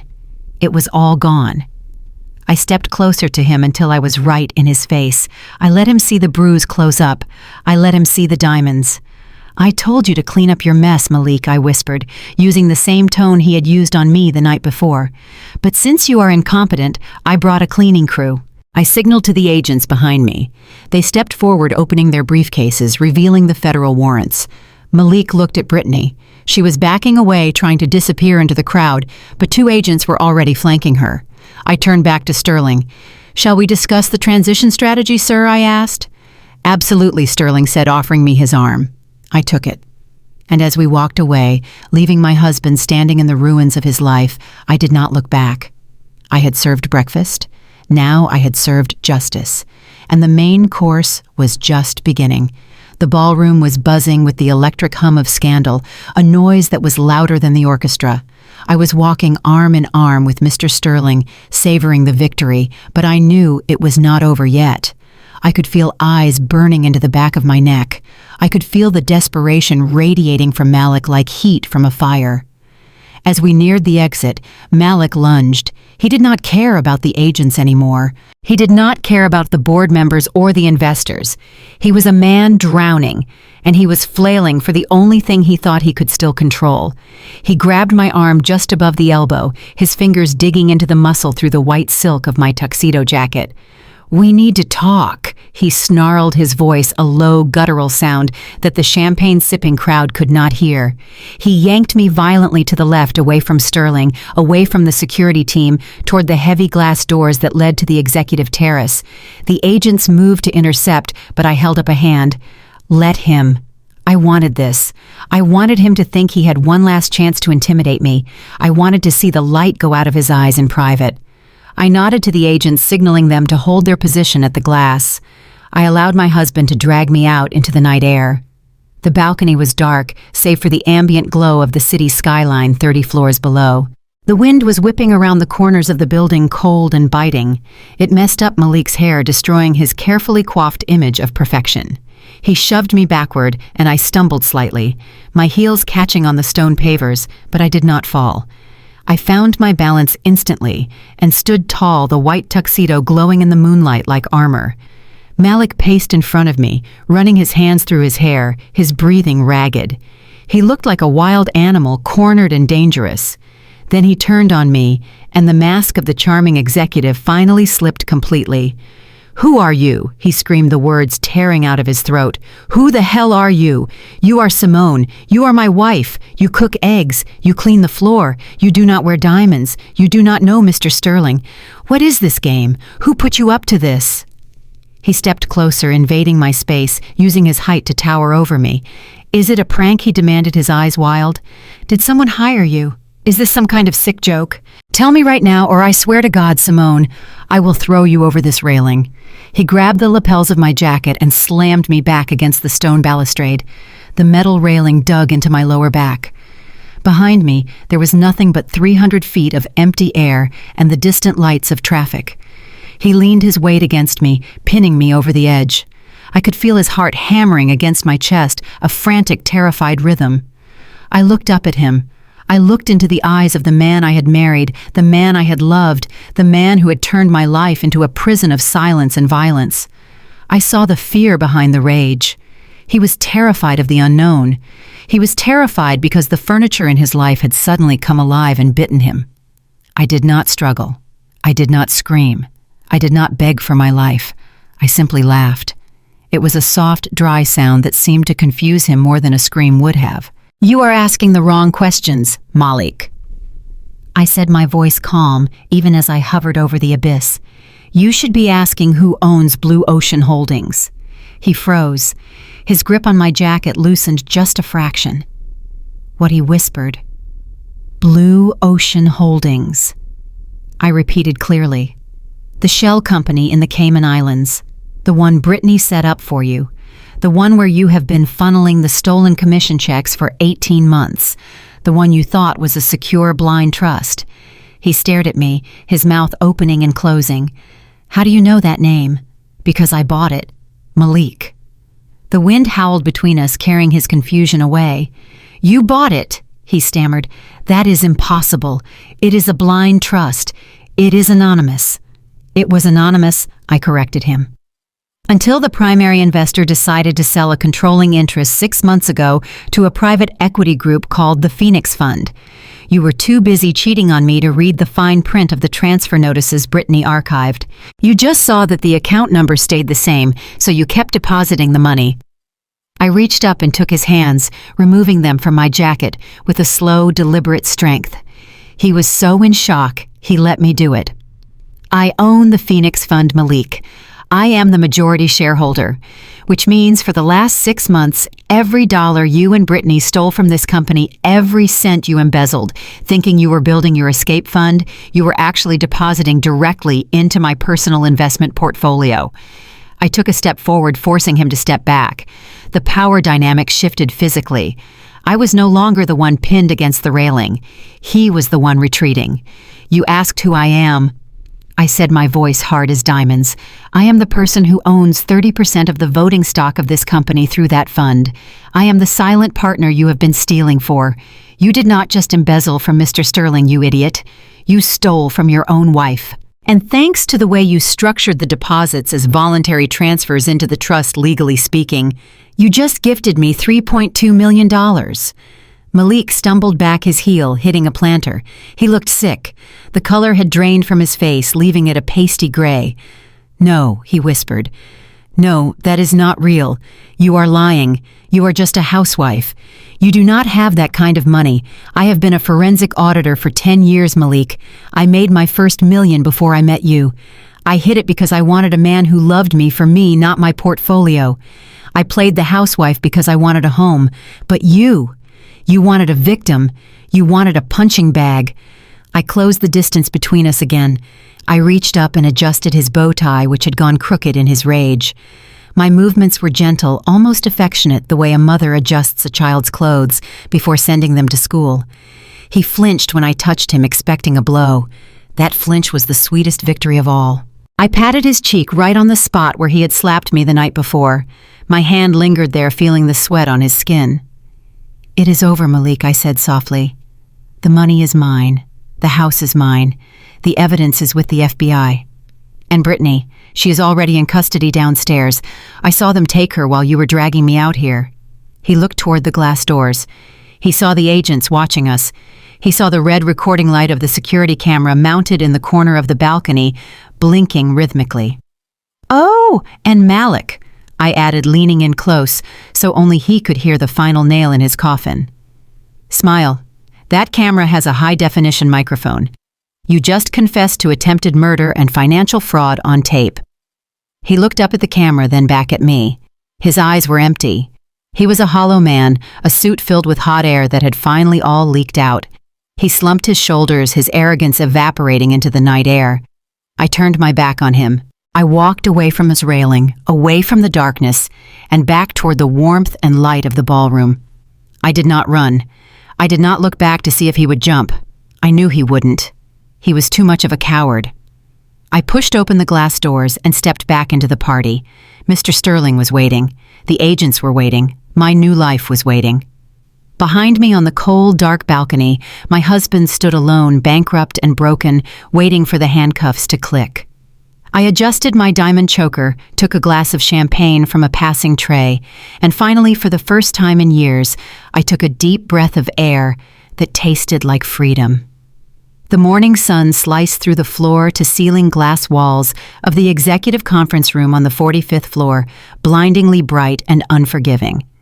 It was 8 o'clock in the morning. The city below was just waking up the traffic, a silent river of red and white lights. But up here, the air was thin and cold.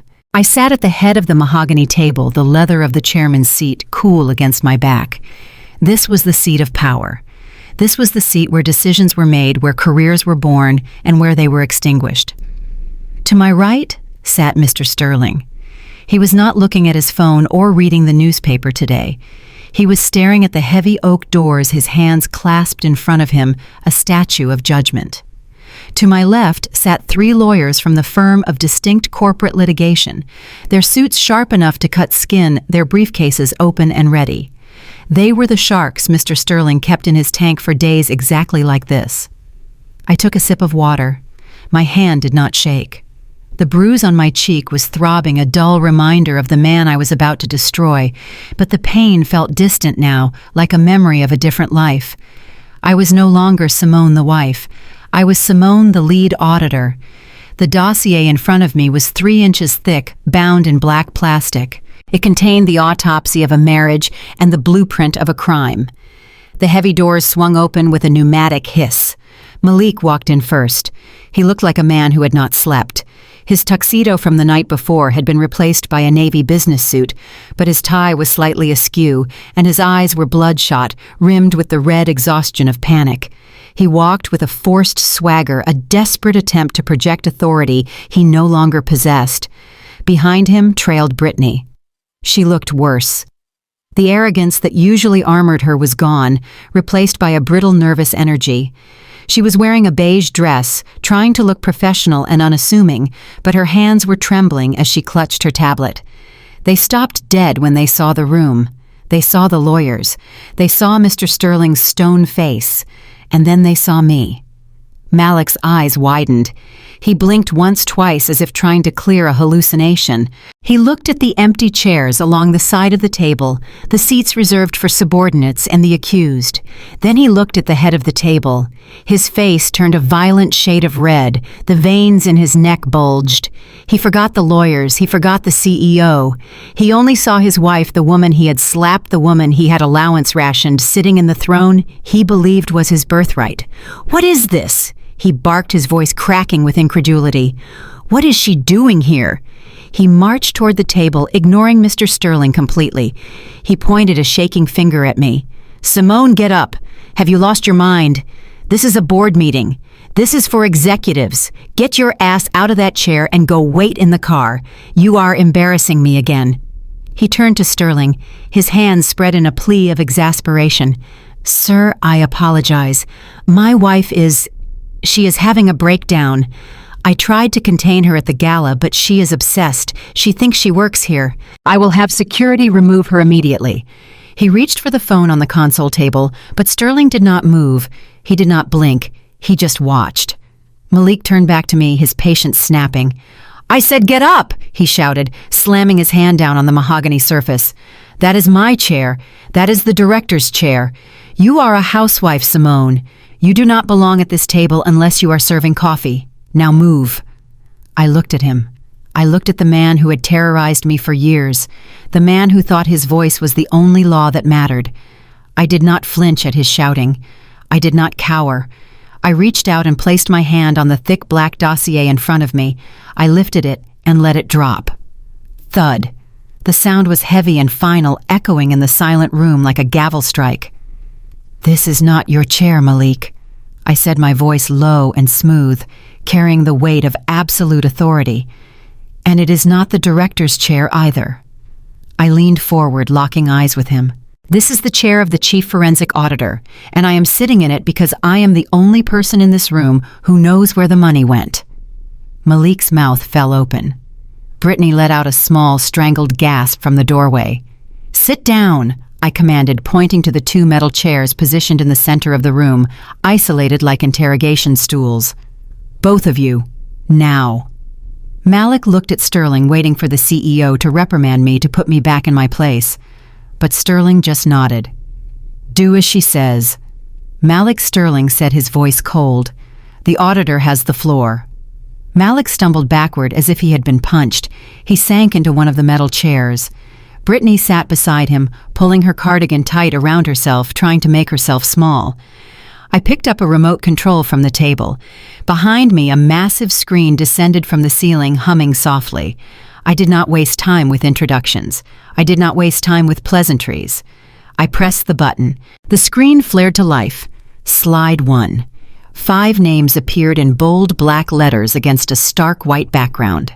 Marcus Thorne, Sarah Jenkins, David Ross, Elena Molyneux, Thomas King. I stood up and walked around the table, moving slowly, pacing like a predator, circling its prey. Let us begin with the staff, I said. These are your top 5 performing external sales consultants, Malik. According to the payroll records, these 5 individuals have generated over $10 million in sales in the last 18 months. They are the stars of your department. You signed their performance reviews personally. You approved their quarterly bonuses. I looked at Malik. He was staring at the names, his skin turning the color of ash. There is just one problem. I continued, stopping behind his chair. I ran a background check on them, a deep check. Not the superficial one Brittany rubber-stamped in HR. I pressed the button again. Next to each name, a red stamp appeared deceased or non-existent. Marcus Thorne died in 1998, I said. Sarah Jenkins is the name of a cat owned by your neighbor. David Ross is an identity stolen from a nursing home in Florida. I walked over to Brittany. She was shaking so hard her teeth were chattering. These people do not exist, I said, my voice rising slightly. They are ghosts, but their bank accounts are very real, aren't they, Brittany? I clicked the remote. Slide 2. A complex web of digital footprints appeared. It looked like a map, but instead of roads, it showed data packets traveling through the internet. At the center of the web was a single IP address highlighted in neon green. Malik tried to bluff. He cleared his throat, trying to find his arrogant voice. I hired them remotely, he stammered. They are freelancers. I never met them in person. If they used fake IDs, that is an HR issue, not a sales issue. I cannot be expected to verify every social security number. Nice try, Malik, I said, but you are lying. I pointed to the screen. This IP address, I said, tapping the glass.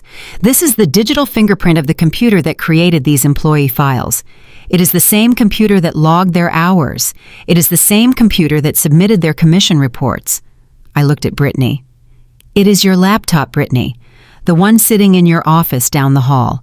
The one you password protected with your dog's name. Brittany flinched. Tears started to stream down her face, ruining her mascara. I traced the login times. I continued, relentless. You created Marcus Thorne at 10:15 a.m. on a Tuesday. At the exact same time you were sending explicit photos to my husband from the supply closet. You were multitasking, Brittany, flirting and defrauding the company simultaneously. That takes a special kind of arrogance. I clicked the remote again. Slide 3. This was the kill shot. A series of documents appeared on the screen, blown up so everyone could see the fine print. They were authorization forms for wire transfers, commission payouts, bonus releases. At the bottom of each document was a signature, a bold, sweeping signature in blue ink. Malik Vance. And below that, a digital timestamp of approval from his biometric ID. You claimed you did not know Malik, I said, walking back to the head of the table. You claimed HR handled the paperwork. But here is your signature, and here is the digital stamp from your phone. You approved every single cent. You pushed the button that sent $3.2 million out of this company and into the wind. Malik was silent now. He was slumped in his chair, staring at his own signature as if it were a death warrant, which it was. But I am not done, I said softly, because stealing the money is one thing, spending it is another.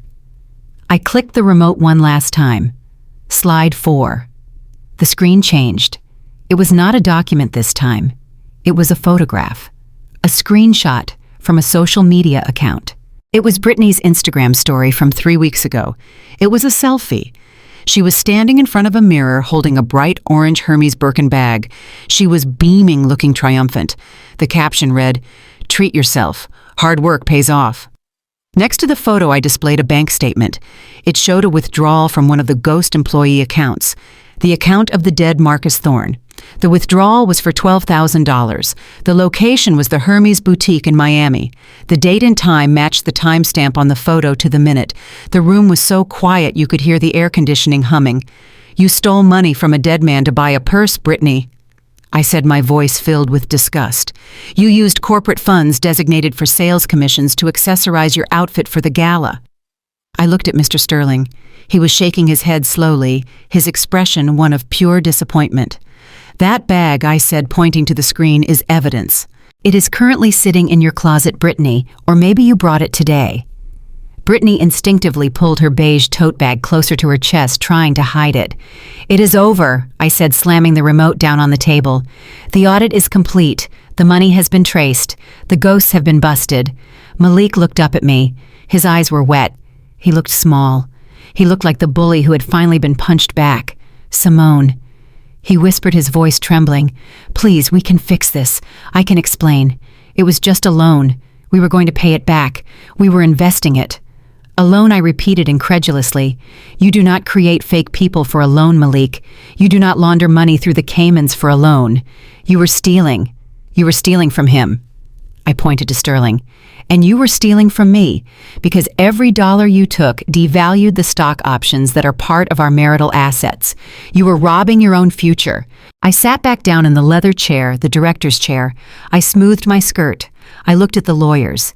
Gentlemen, I said, you have the evidence, you have the IP logs, you have the signatures, and you have the photo of the bag.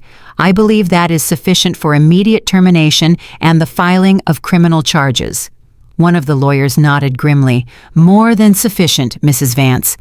The police are waiting in the lobby. Malik let out a sob, a pathetic, broken sound. He looked at me one last time, searching for the wife he had beaten, the wife he had controlled. He searched for Simone, the victim, but she was not there. The woman sitting at the head of the table was the auditor, and she had just closed the case. Get them out of my office, I said, turning my chair to face the window, looking out at the city I had just conquered. I have work to do. The silence in the boardroom was broken by a sound that was pathetic in its raw desperation. It was the sound of a rat, realizing the ship had not just sunk, but was already at the bottom of the ocean. Brittany was hyperventilating. Her hands were gripping the edge of the mahogany table so hard that her knuckles were white against the dark wood. She looked at the screen where her Instagram post was still displayed, the bright orange Birkin bag mocking her from the pixels. Then she looked at Malik. For months I had watched them exchange secret smiles across dinner tables. I had watched them touch hands when they thought no one was looking. They were the golden couple, the director and the HR manager, the beautiful people who were smarter than everyone else. They were partners in crime, partners in lust, and partners in arrogance. But as I watched them now, I saw the exact moment that partnership dissolved into survival instinct. Malik reached out a hand toward her, a reflex of their conspiracy. Brittany, he started, his voice pleading. We can explain this. We can tell them it was a misunderstanding. Do not touch me, Brittany shrieked. She scrambled out of her chair, knocking it backward onto the floor. The noise was like a gunshot in the quiet room. She backed away from him until her back hit the wall. Her eyes were wide and wild, the mascara running down her cheeks in black rivulets, making her look like a broken doll. It was him, she screamed, pointing a shaking finger at Malik. It was all him. I did not want to do it. He made me. Malik stared at her, his mouth falling open. Brittany, what are you saying? We did this together. You set up the accounts. Liar, she yelled, her voice shrill and piercing. He is the sales director. I am just in HR. He is my superior. He ordered me to create those files. He threatened me. He said if I did not do it, he would have me fired. He said he would ruin my reputation in the industry. I was scared. I was terrified of him. I sat back in my chair, watching the performance. Was breathtaking in its hypocrisy. This was the woman who had sneered at me for years, the woman who had told me I was lucky. Malik did not leave me for someone better. The woman who had sent nude photos to my husband from the supply closet. Now suddenly she was the victim of a power dynamic she had happily exploited for 18 months. Malik stood up, his face flushing a deep purple. You are lying. You came to me with the idea. You said HR had loopholes. We spent the money together. You are wearing the money right now. Brittany looked down at her diamond necklace, then ripped it off her neck and threw it on the table. It clattered across the wood, sliding to a stop in front of Mr. Sterling. I did not want it, she sobbed hysterically. He forced it on me. He buys my silence with gifts, just like he buys everyone. He is a monster. You do not know what he is like. She looked around the room, searching for an anchor, searching for sympathy from the lawyers, from Sterling, from anyone who could save her from federal prison. Her eyes landed on me. I felt a cold smile touch my lips. She was looking at the woman she despised, the woman she had called a maid, the woman she had mocked for being black and uneducated, and in her desperation, she decided to use the one thing she had previously ridiculed. My pain. "Look at her!" Brittany screamed, pointing at me. "Look at Simone! Look at her face, that bruise! He did that!" The room turned to look at me. The bruise on my cheek was dark and ugly, exposed under the harsh fluorescent lights. For the first time, I did not feel the urge to hide it. "He hits her." Brittany continued, her voice gaining strength as she latched on to this new narrative. "He is violent. Everyone knows it. He beats his wife into submission. Do you think I could say no to a man who does that to his own wife? I was afraid for my life. If I did not sign those papers, I thought he would do the same to me." I watched Malik. His face was a mask of betrayal. He looked at Brittany with pure hatred, the kind of hatred that only comes from love turned sour. She was throwing him to the wolves to save her own skin, and she was using his abuse of me as the weapon. "You traitor," Malik whispered. "You were the one who laughed about it. You called her a clumsy cow last night. You said she deserved it. I never." Brittany lied, her eyes wide and innocent. "I was terrified. I saw what you did to her, and I knew I had to do whatever you said to stay safe. I am a victim here, just like Simone."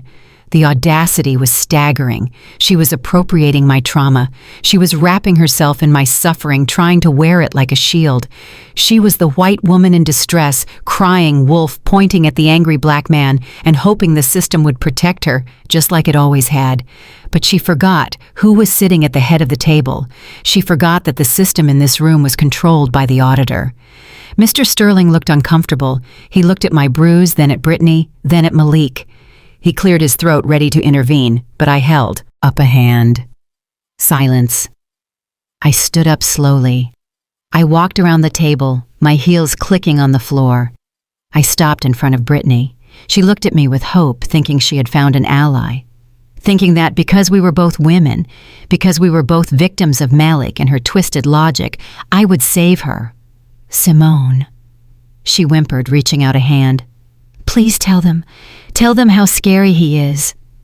You know what he is like." I looked down at her hand, the hand that had signed the fraudulent wire transfers, the hand that had held the wine glass she threw at me the night before I did not take it. Instead, I turned to the court reporter who was sitting in the corner typing furiously, and then to the lead lawyer from the litigation firm. "Did you get that?" I asked, my voice calm and professional. The lawyer nodded, looking stunned. "Yes, Mrs. Vance, we have it on record." "Good," I said, turning back to Brittany. "Thank you, Brittany," I said, my voice ice cold. "Thank you for that sworn testimony you just confirmed for the official record that Malik Vance engages in domestic violence. You have provided a witness statement that corroborates my claims of physical abuse, which will be very useful for my divorce attorney and the criminal prosecutor." Brittany's face fell. The hope vanished, replaced by confusion. "But I was helping you," she stammered. "No," I corrected her. "You were trying to help yourself, but in doing so, you just added assault and battery to Malik's indictment. And regarding your claim of coercion," I walked back to the table and picked up the remote. I clicked back to the slide showing the emails, the ones where Brittany mocked me, the ones where she suggested new ways to hide the money. "I do not see fear in these emails, Brittany. I see enthusiasm. I see a woman who is mocking the wife she was stealing from. I see a partner, not a hostage. And this photo, I pointed to the picture of the Birkin bag. You bought that bag 3 weeks ago. You posted it with the caption, 'Hard work pays off, a hostage does not.' Brag about the spoils of war on Instagram." "Brittany," I leaned in close so she could see the lack of mercy in my eyes. "You are not a victim," I whispered. "You are an accomplice, And you just confessed to knowing about his violence, which means you stayed silent while he hurt me. You are not a sister-in-love. You are a co-conspirator, and you are going to the same prison he is." Brittany collapsed, her legs giving way. She slid down the wall, sobbing into her hands, no longer acting, just broken by the weight of her own choices. Malik stood there staring at the woman he had risked everything for, realizing she was nothing but a mirror of his own selfishness. I looked at Mr. Sterling. "I believe we have heard enough," I said. "The internal investigation is concluded. You have a confession of fraud, a confession of domestic abuse, and a witness to both. I suggest you call security to escort them out before they say anything else that increases your liability." Mr. Sterling nodded, his face grim. He pressed the intercom button security to the boardroom immediately. As the heavy doors opened and the uniformed guards stepped in, I sat back down in the leather chair. I watched them drag Brittany out wailing and Malik walking in a daze. They were broken, they were finished, and they had done it to themselves. I touched the bruise on my cheek. It still hurt, but the pain was different now. It was not the pain of a victim. It was the pain of a soldier who had won the war. And as I watched the elevator doors close on their ruined lives, I felt a profound sense of peace settle over the room. Justice, I thought, had never tasted so sweet. The heavy oak doors of the boardroom swung open with a force that vibrated through the floorboards. It was not the gentle entrance of a secretary or an assistant. It was the synchronized entry of authority. 6 agents from the Economic Crimes Unit marched in their badges, catching the fluorescent light. They did not look at the view. They did not look at the expensive art on the walls. They looked directly at the man standing at the end of the table. Malik looked at the agents, and then he looked at the handcuffs hanging from the belt of the lead officer. The reality of his situation crashed down on him with the weight of a collapsing building. The denial that had sustained him through the meeting, the arrogance that had convinced him he could talk his way out of anything finally fractured. He let out a sound that was half roar and half sob. He did not look at the police. He did not look at Mr. Sterling. His eyes locked onto me. In his twisted mind, I was the cause of this. I was the architect of his destruction. He did not see his own greed or his own violence. He only saw the wife who had dared to speak, the possession that had rebelled. "You," he screamed the word, tearing out of his throat raw and bloody. "You did this. You ruined everything." His face contorted into a mask of pure, unadulterated hatred. It was the same face he had worn in the kitchen right before he hit me, the face of a man who believed he had the divine right to punish. "I am going to kill you," he shrieked. "I am going to kill you, you witch!" He lunged. He moved faster than I expected, fueled by the adrenaline of a dying animal. He scrambled over the corner of the mahogany table, knocking over a pitcher of water that shattered on the floor. He charged toward me, his hands reaching out, his fingers curled into claws, ready to strangle, ready to crush, ready to silence me forever. Mr. Sterling shouted something, but he was too far away. The lawyers scrambled back in fear, knocking over their chairs. Malik was 6 feet 2 inches of rage, and he was closing the distance. I did not move. I did not flinch. I did not even blink. Because I knew something Malik did not.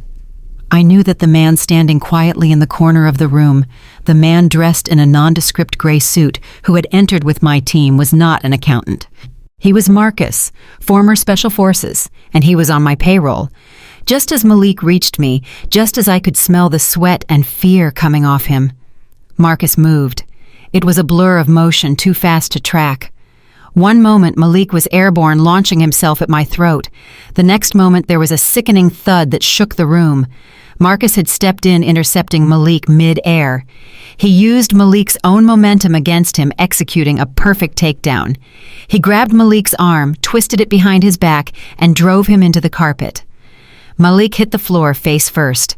The sound of his expensive nose breaking against the commercial-grade weaving was a wet crunch that made the lawyers wince. "Stay down." Marcus barked, his knee pressing into the small of Malik's back, pinning him like an insect. "Do not move." Malik struggled for a second, his legs kicking uselessly against the floor, but he was helpless. The air had been knocked out of him. He lay there gasping, his cheek pressed into the dust blood starting to pool under his face. The room was deadly silent. The police officers paused, their hands on their holsters, realizing the situation had been neutralized before they could even draw their weapons. I stood up slowly from the leather chair. I smoothed the lapels of my white tuxedo jacket, ensuring not a single wrinkle remained. I walked around the table, my heels clicking rhythmically on the floor. Click, click, click. I stopped right in front of Malik. I looked down at him. He was groaning, trying to lift his head, but Marcus held him firm. He looked up at me with one eye, his vision swimming. I reached into the large leather tote bag I had brought with me. It was the bag Malik thought contained my knitting or my books or whatever useless things he imagined I carried. I pulled out a plastic container. Tupperware. I popped the lid. Inside, nestled on a bed of napkin, was a pastry. A golden, flaky, buttery croissant. I had baked it myself that morning while he was in the shower. I had wrapped it carefully, knowing this moment would come. I knelt down. I did not care about the expensive fabric of my trousers touching the floor. I wanted to be close. I wanted him to see me. I placed the container on the floor, right in front of his bleeding nose. The smell of butter and yeast wafted up, mixing with the metallic scent of his blood. Next to the croissant, I placed a blue folder. I opened it. Inside were the divorce papers drafted 3 months ago, and on top of them was a court order signed by a judge at midnight authorizing the immediate seizure of all marital assets due to criminal activity. Malik stared at the croissant. His brain could not process it. What he wheezed, blood bubbling on his lips. I leaned in close, my face inches from his. I spoke softly so only he could hear me. It was an intimate moment, a final goodbye between husband and wife. I promised you, I whispered, my voice sweet and terrible. I promised you yesterday when you ordered me to cook. I told you I would serve you breakfast every morning. I reached out and tucked a stray hair behind his ear. I am a woman of my word, Malik. Here is your breakfast. He stared at me, horror dawning in his eyes as he realized the depth of my planning. He realized that while he was sleeping, while he was hitting me, while he was cheating on me, I was orchestrating this exact second. Eat up, I said, standing up and looking down at him from my full height. It is a French recipe. I thought you might appreciate the culture. I signaled to the police officers. They stepped forward, hauling Malik up from the floor, pulling his arms back to cuff him. He hung limp in their grip, a broken man staring at the pastry on the floor. Because where you are going, Malik? I continued, my voice projecting to the entire room. The menu is very limited, and I do not think the federal penitentiary serves croissants this flaky. Malik began to cry. It was not a cry of remorse. It was the cry of a child who had lost his toy. He looked at the croissant, then at the divorce papers, then at me. Simone. Please, he sobbed as they dragged him toward the door. Please do not do this. I am your husband. I turned my back on him. I looked at Mr. Sterling, who was watching me with a mixture of awe and fear. I picked up the croissant from the floor. I broke it in half. The sound of the crust cracking was loud in the silence. I took a bite. It was perfect, light, airy, delicious. I swallowed and wiped a crumb from my lip.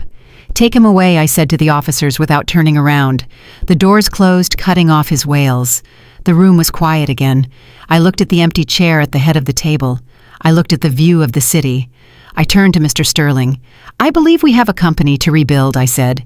Mr. Sterling nodded slowly. He looked at the divorce papers on the floor, then at me. After you, Madam Director, he said. I smiled. It was the first real smile I had smiled in 5 years. I sat down in the chair, my chair, and I finished my breakfast. The intercom in my new penthouse apartment buzzed with a persistence that bordered on frantic. It was a sharp electronic sound that cut through the quiet luxury of my Sunday morning. I was standing on the balcony, looking out over the city skyline, holding a cup of tea that cost more than the weekly allowance Malik used to throw at me. The view was breathtaking, 50 stories of steel and glass gleaming in the sun, but the most beautiful part of it was that I owned it. It was not a marital asset. It was mine, paid for with the consulting fees from the Sterling Group and the liquidated assets of a man who thought he could steal from me. I knew who was downstairs. The doorman had called 5 minutes ago, his voice hushed and apologetic. Mrs. Vance, he had said, though I had legally changed my name back to Simone Wright weeks ago. There is a woman here. She says she is your mother-in-law. She is quite distressed. She refuses to leave until she sees you. I could have told him to send her away. I could have told him to call the police. But a part of me, the part that had sat in her sunroom drinking lukewarm tea and being told I was worthless, wanted to see this. I wanted to see the aftermath. Send her up, I had said. Now I walked to the door. The heavy steel-reinforced wood felt cool under my hand. I opened it. Beatrice stood in the hallway.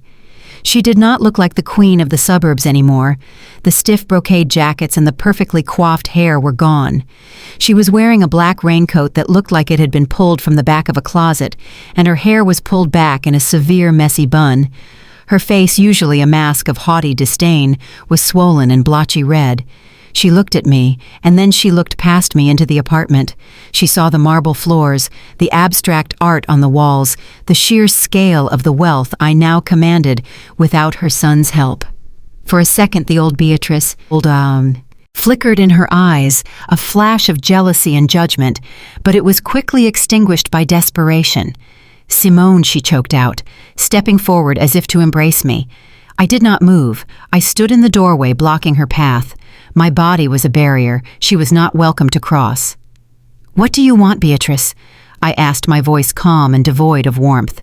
She stopped, her hands hovering in the air, flinching at the coldness of my tone. She burst into tears. It was a theatrical performance, loud and sobbing, meant to draw sympathy from neighbors who might be listening. But this floor was private. There was no one to hear her but me. "You have to stop this," she wailed, wringing her hands together. "Please, Simone. You have made your point. You embarrassed him. You took his job. You took the money. Is that not enough? He is facing 20 years, Simone. 20 years in a federal prison. He will die in there." I watched her cry. I watched the tears track through her powder, and I felt nothing. It was like watching a stranger cry on television. He committed a crime. "Beatrice," I said. "He stole millions of dollars. He beat his wife. He forged documents. That is not my doing. That is the law. He is your husband." She screamed, the veneer of pleading cracking to reveal the anger underneath. "He is family. How can you be so cruel? You promised to love him for better or worse." "Well, this is the worst, Simone. This is where a wife stands by her man. She does not hand him over to the FBI like a Judas." I leaned against the doorframe, crossing my arms. "A wife stands by a man," I repeated. "You mean like you stood by me when Malik cut off my credit cards? You mean like you stood by me when Brittany mocked my clothes? You told me to learn my place. Beatrice, you told me to be humble. That was different." She argued, desperate to rewrite history. "We were trying to help you. We wanted you to fit in. We did not know. We did not know you were plotting against us." "I was not plotting. I said I was surviving. There is a difference." She fell to her knees. It was a shocking gesture. The woman who would not even pour her own tea was kneeling on my welcome mat, grasping at the hem of my silk trousers.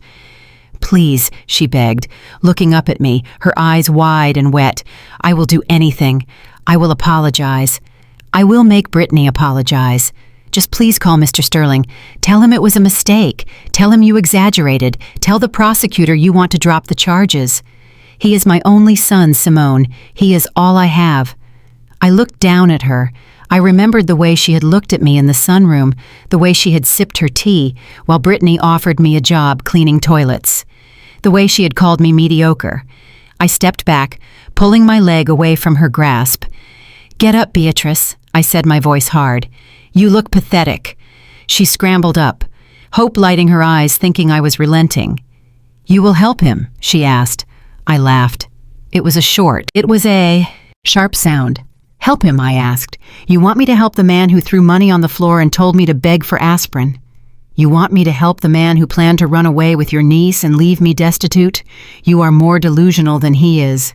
Her face hardened. The sorrow vanished, replaced by the venom I knew so well. "You are a cold, heartless woman," she spat, wiping her face. "You never deserved him. I told him from the beginning. You were too sharp, too independent. You were not good enough for the Vance family." I smiled. It was a genuine smile, a smile of absolute victory. "You are right, Beatrice," I said softly. "You finally said something true." I reached for the door handle, preparing to close the chapter of my life that contained her. "You told me I was not worthy of your son." I continued, looking her dead in the eye. "And you were absolutely right. I am not worthy of a thief, I am not worthy of a liar, and I am certainly not worthy of a batterer." I paused, letting the silence stretch. "But most of all, Beatrice, I am not worthy of inmate number 4587. That is his new name, isn't it? He does not have a title anymore. He does not have a director's chair. He just has a number. And you know what? The funny thing is, I ran the numbers on his sentence with my legal team. If he behaves himself, he might be out by the time he is 55. Beatrice gasped, her hand flying to her mouth. On the other hand, I said, gesturing to the penthouse behind me, "I have a company to run. I have a life to live. So if you will excuse me, I have a brunch reservation, and I hate to be late." "You will rot in hell for this!" she screamed, lunging forward. I slammed the door. The sound was heavy and final. It cut off her scream. It cut off the past. I locked the deadbolt.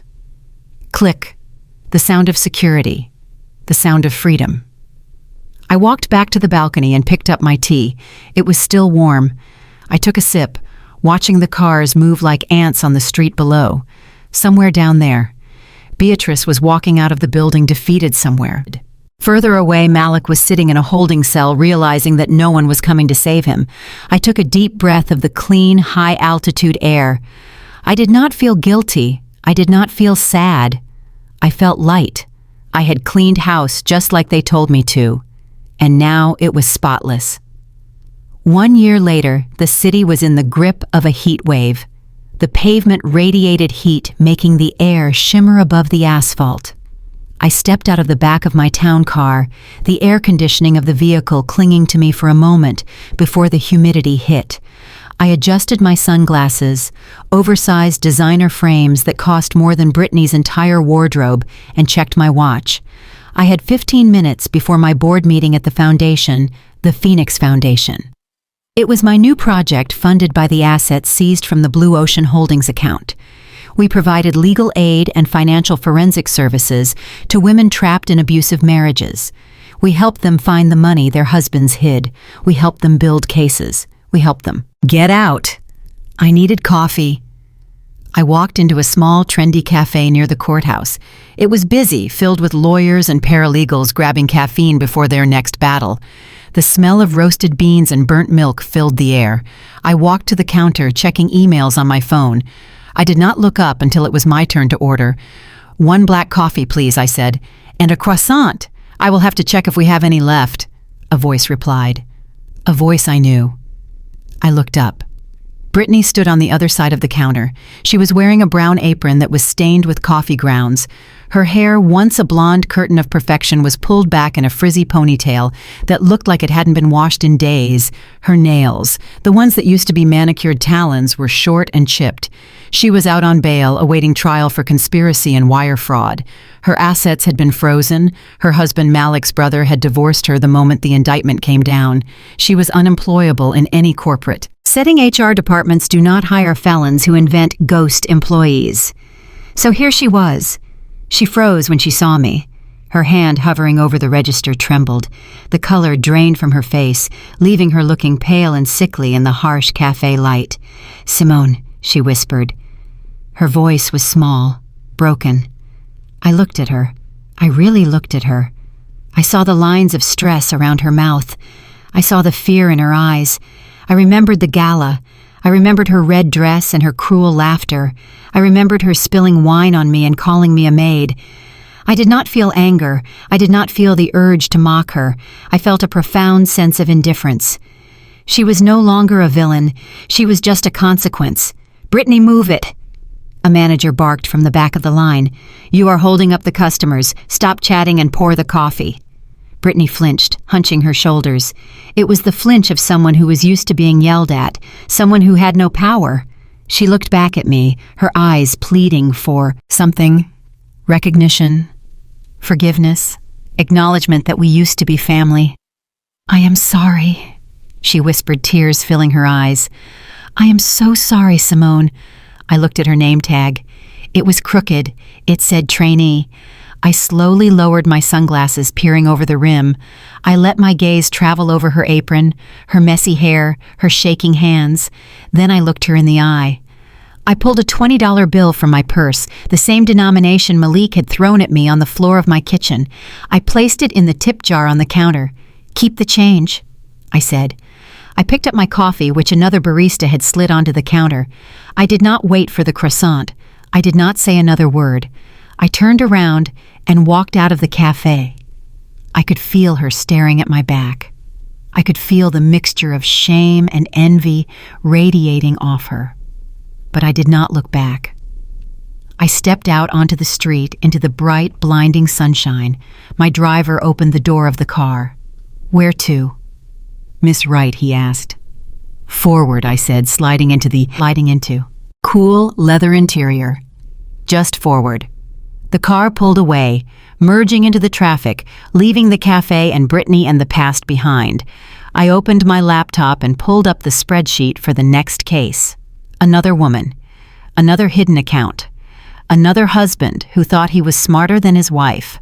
I smiled. The work was never done, but that was okay. I was just getting started. The rearview mirror reflected a woman I barely recognized from a year ago. Her eyes were clear, her chin was high, and she was free. I was Simone the auditor, and business was booming. The most profound lesson from Simone's journey is that silence is not synonymous with submission. In a world that often demands we react loudly to disrespect, particularly for women who are marginalized or underestimated, Simone teaches us the terrifying power of strategic patience. When Malik raised his hand and Brittany raised her voice, they expected immediate emotional retaliation. They expected noise. Instead, Simone gave them silence, a vacuum they foolishly filled with their own arrogance until they suffocated. This story is a masterclass in the difference between being a victim and being an architect of your own liberation. Simone didn't wait for Mr. Sterling or the legal system to save her. She saved herself first by knowing exactly where the bodies and the money were buried. It highlights a crucial truth for modern women: financial literacy is not just a soft skill, it is a weapon of self-defense. Knowing your worth is spiritual, but knowing the numbers is practical armor. When Malik tried to use financial abuse to control her, he failed because he didn't realize she was the one writing the ledger. Ultimately, Simone proves that the best revenge is not just destroying your enemy, but outgrowing them completely. She didn't just send Malik to prison. She built a legacy on the ashes of the life he tried to burn down. She turned her trauma into a resume and her pain into a paycheck. It serves as a powerful reminder that when people underestimate you, you shouldn't correct them immediately. You should let them get comfortable, let them think they have won, and then when the time is right, serve them the consequences of their own ignorance on a silver platter. If you believe that success is the coldest form of revenge and that no one should ever have the power to dim your light, hit that subscribe button and share this story with a woman who needs to be reminded of her own hidden strength.